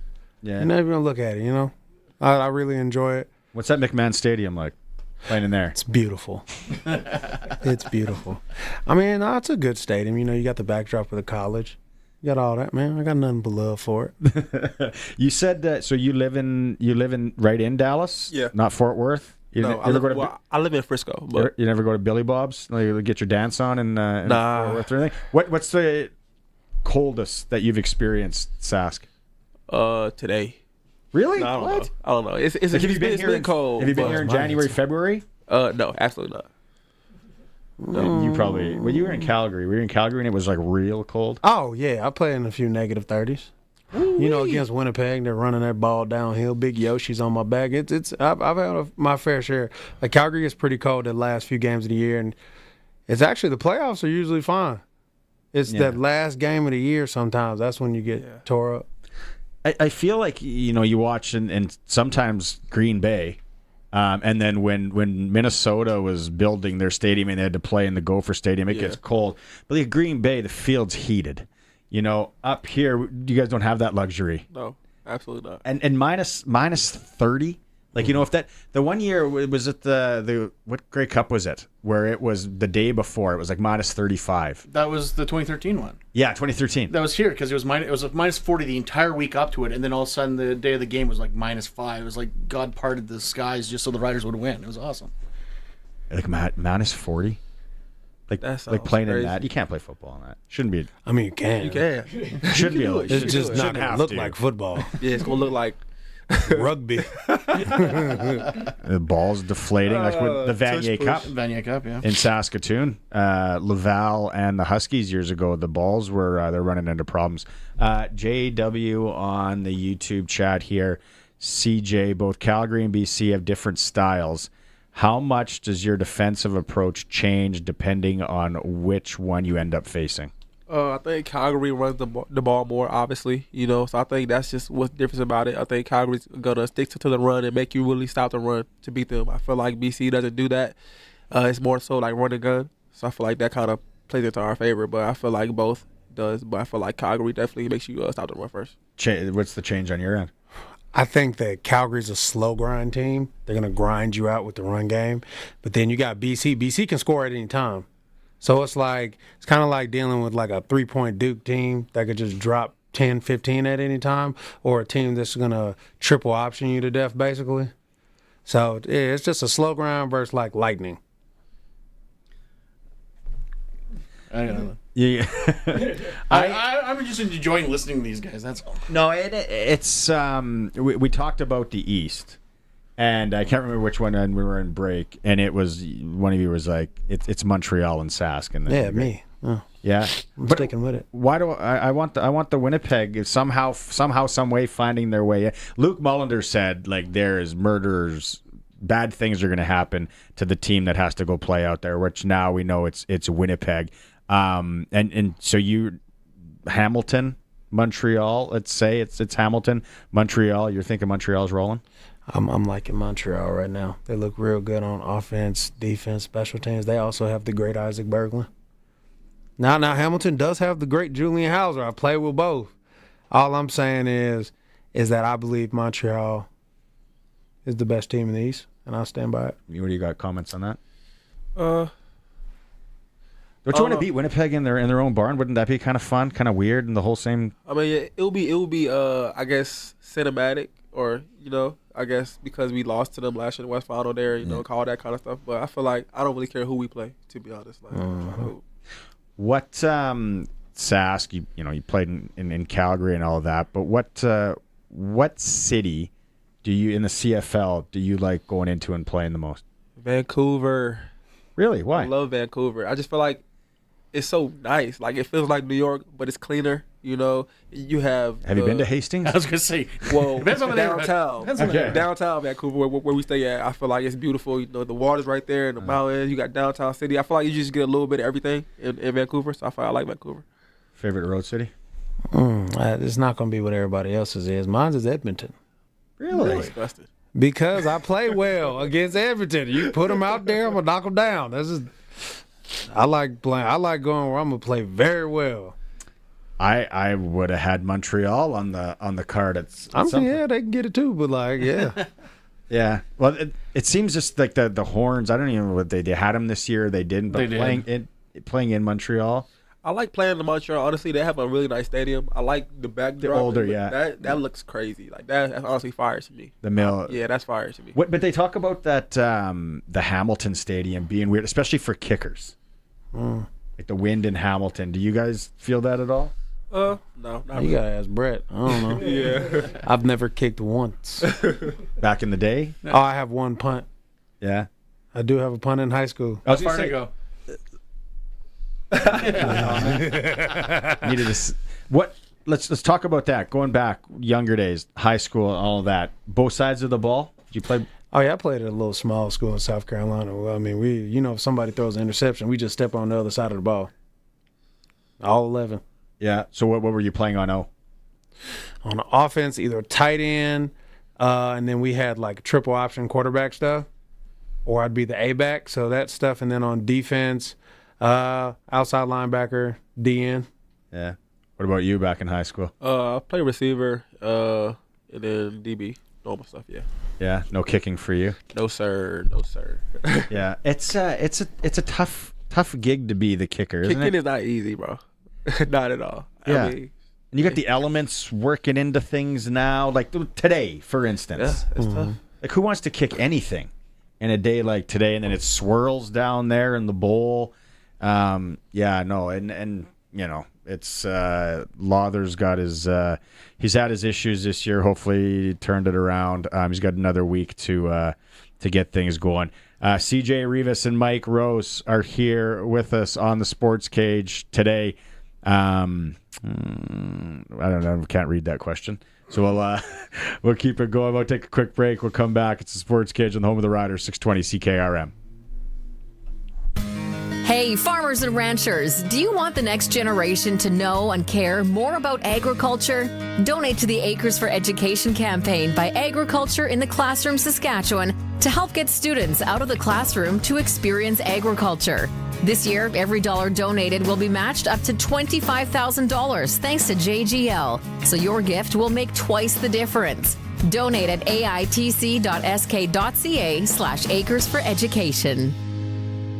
Experience counts, and Louis Dreyfus Company's team has over 150 years of combined expertise. Act before October 31st with the LDC Next Era program and receive extra rebates. This program carries a higher premium, trucking incentives, and varieties that have proven better yields. Choose varieties like the Liberty Link 3901 or 3018 or the new Optimum Gly 4970. Louis Dreyfus Yorkton, 877-782-8882 or ldcyorkton.com. At the cabin or on the farm, Access Rural Internet gives you speed and service you can rely on. Right now, get Access Rural Internet for as low as $69.95 a month for 24 months, including free service calls by our local techs, a free Wi-Fi router, and a strong, reliable signal matched by our strong, reliable customer service.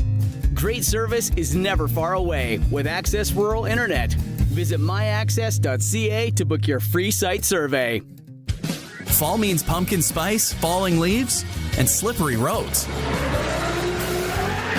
When the temperature drops, so does your tire's grip. Enter Quality Tire. Don't wait for that first icy morning to find out you need new tires. Quality Tire will get you into the right set for the season, so you can stop quicker, handle better, and keep smiling all season long. Stay ahead of the frost with Quality Tire.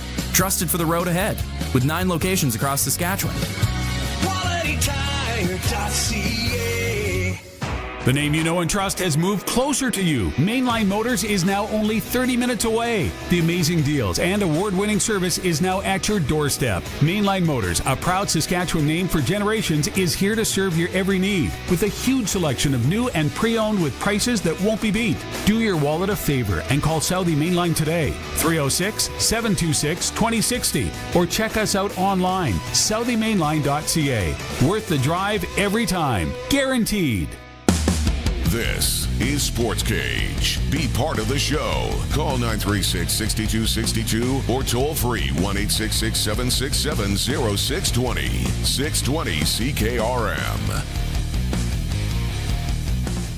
Welcome back to the show. Mike Rose and CJ Reavis here with us for another five minutes or so. Okay, so you guys said you didn't hear this on how Jamarcus Hardrick found out about his Award West nominee. Here's the clip on how he found out from Mason O'Day. A little scary from J.O. and Corey. A little yesterday, I was walking up, and they was like, hey, we got a meeting with you. And I walked in, and J.O. walked down the hall, and I sat with Mace. He was just quiet there, and J.O. walked in and said, Yosh, I'm sorry to have to come to this. They both put their head down, and my lips started doing that because I thought I was really in trouble. And he said, yeah, you're the West Outstanding. So we hugged each other, told him thank you, thanked them for everything, for a chance, believing in me after injury, and yeah, thank you. Is that on brand? That's Yoshi. That's 100% Yoshi. But is that on brand for Mace and O'Day? I didn't know O'Day was funny. I didn't know he was funny. I didn't know that. Mace, I didn't know J.O. was funny. It's on brand a little bit, yeah. It's on brand. Is it? Okay, so you got the other one, Coulson, on what he thought was happening. In 2015, I had that same meeting with J.O. It was my last meeting ever here. So yeah, I've been cut 7, 8, 9 times. So you never know. I don't know. You never know, man. I just don't even chance anymore. I still walk on the eggshells and. Yeah, I love this. I love football, man. You think you got done dirty there? That's not right, man. That's not right. We got PTSD as players, man. We know we got PTSD. Don't do that to us. Okay, let's go here to you first. time that you remember being cut or released that sticks out?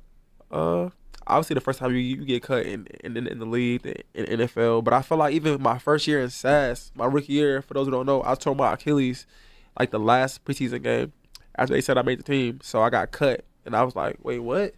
Like, what do you mean I got cut? So that was like tough for me, have to go rehab and come back and do it again. But I feel like my first year getting cut in SAS was definitely tough for me. Oh, when the Giants cut me, that was a sad day because that money was spent. The money from that contract was already spent. How much was it? I spent about a good $30K. What'd you buy? I helped my mom get a house. Yeah? Yeah. I I also paid for some very expensive dinners. There were quite a few of those. Pasta? Yeah. Went on some expensive dates. Hey.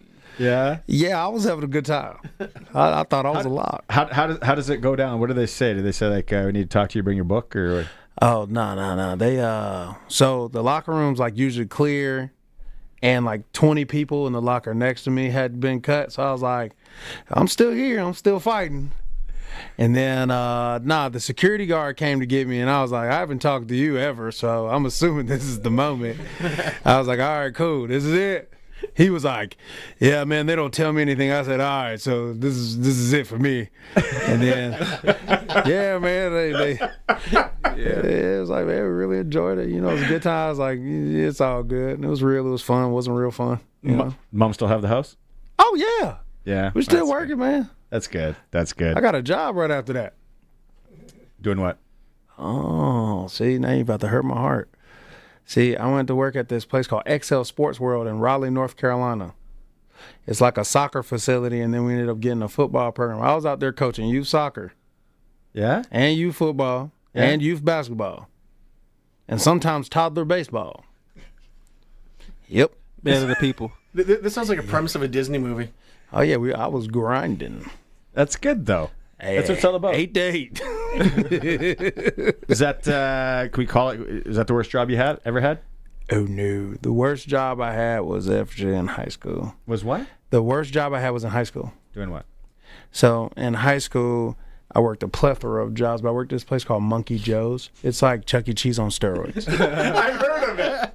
Yeah, Monkey Joe's, man. Yeah, in Malta, South Carolina. Do you have kids? I got 2 of them. Kyrie and Akira. One's 5, one's 3. Yeah. So then now you've been through all this, but other people's kids that you just can't stand sometimes. Because it's like a bounce house place. Yeah. You got kids diving in the bounce houses, falling in the back. You got to save them. There's kids wearing soccer cleats with wedding dresses on. It was a weird situation. Like kids want to drink want to do the helium. And you're like, no, you can't do the helium. And then they make you dress up as like Monkey Joe and stand outside in 90-degree weather. It was awful. Worst job you ever had? Food Lion. I was cashier. It's like a little mom and pop store back home. So just like a little cashier job, high school. That's not a bad gig though. It was a bad gig. Yeah? Yeah, it was a bad gig. Your buddies would come in? That wasn't the bad part. I just had a manager who was always on my back. Like, yeah. Chill. I'm 16. I don't really want to be here. Yeah, I'm not gonna be here forever. Boys, this has been a lot of fun. I know, like you said, it's a down week, right? You guys get to watch what's going on. Appreciate you making time. Thanks for bringing them in. That's it for us. Colson, thanks. Greg, thanks so much. We're back tomorrow. Luke Mollender's with me. Farhan Lalji's with me. We're talking high school football and hockey with Eric Francis. Talk to you tomorrow. It's Sportscage, streaming through our YouTube channel at sportscage.com. 620 CKRM, a Harvard media station, broadcasting from Regina, around the world at 620CKRM.com. It's 6 o'clock. Good evening. I'm Corey Atkinson from the SaskToday.ca newsroom with your 620 CKRM News. Fans of the Canadian Football League's Saskatchewan Roughriders could soon be allowed to do some pre-game drinking and barbecuing in the parking lot outside of Regina's Mosaic Stadium. Premier Scott Moe's government has introduced a bill that would permit tailgating. Roughriders President Craig Reynolds says it would give fans another way to celebrate. Certainly the entire experience is what we're looking for. You know, the sights, the sounds, the smells, allowing people to properly tailgate, whether that's, bringing their barbecues and cooking and listening to music and having a great pregame experience. The province says rules still need to be developed and a permit would be required. The Regina Police Service will receive $280,000 from Saskatchewan's criminal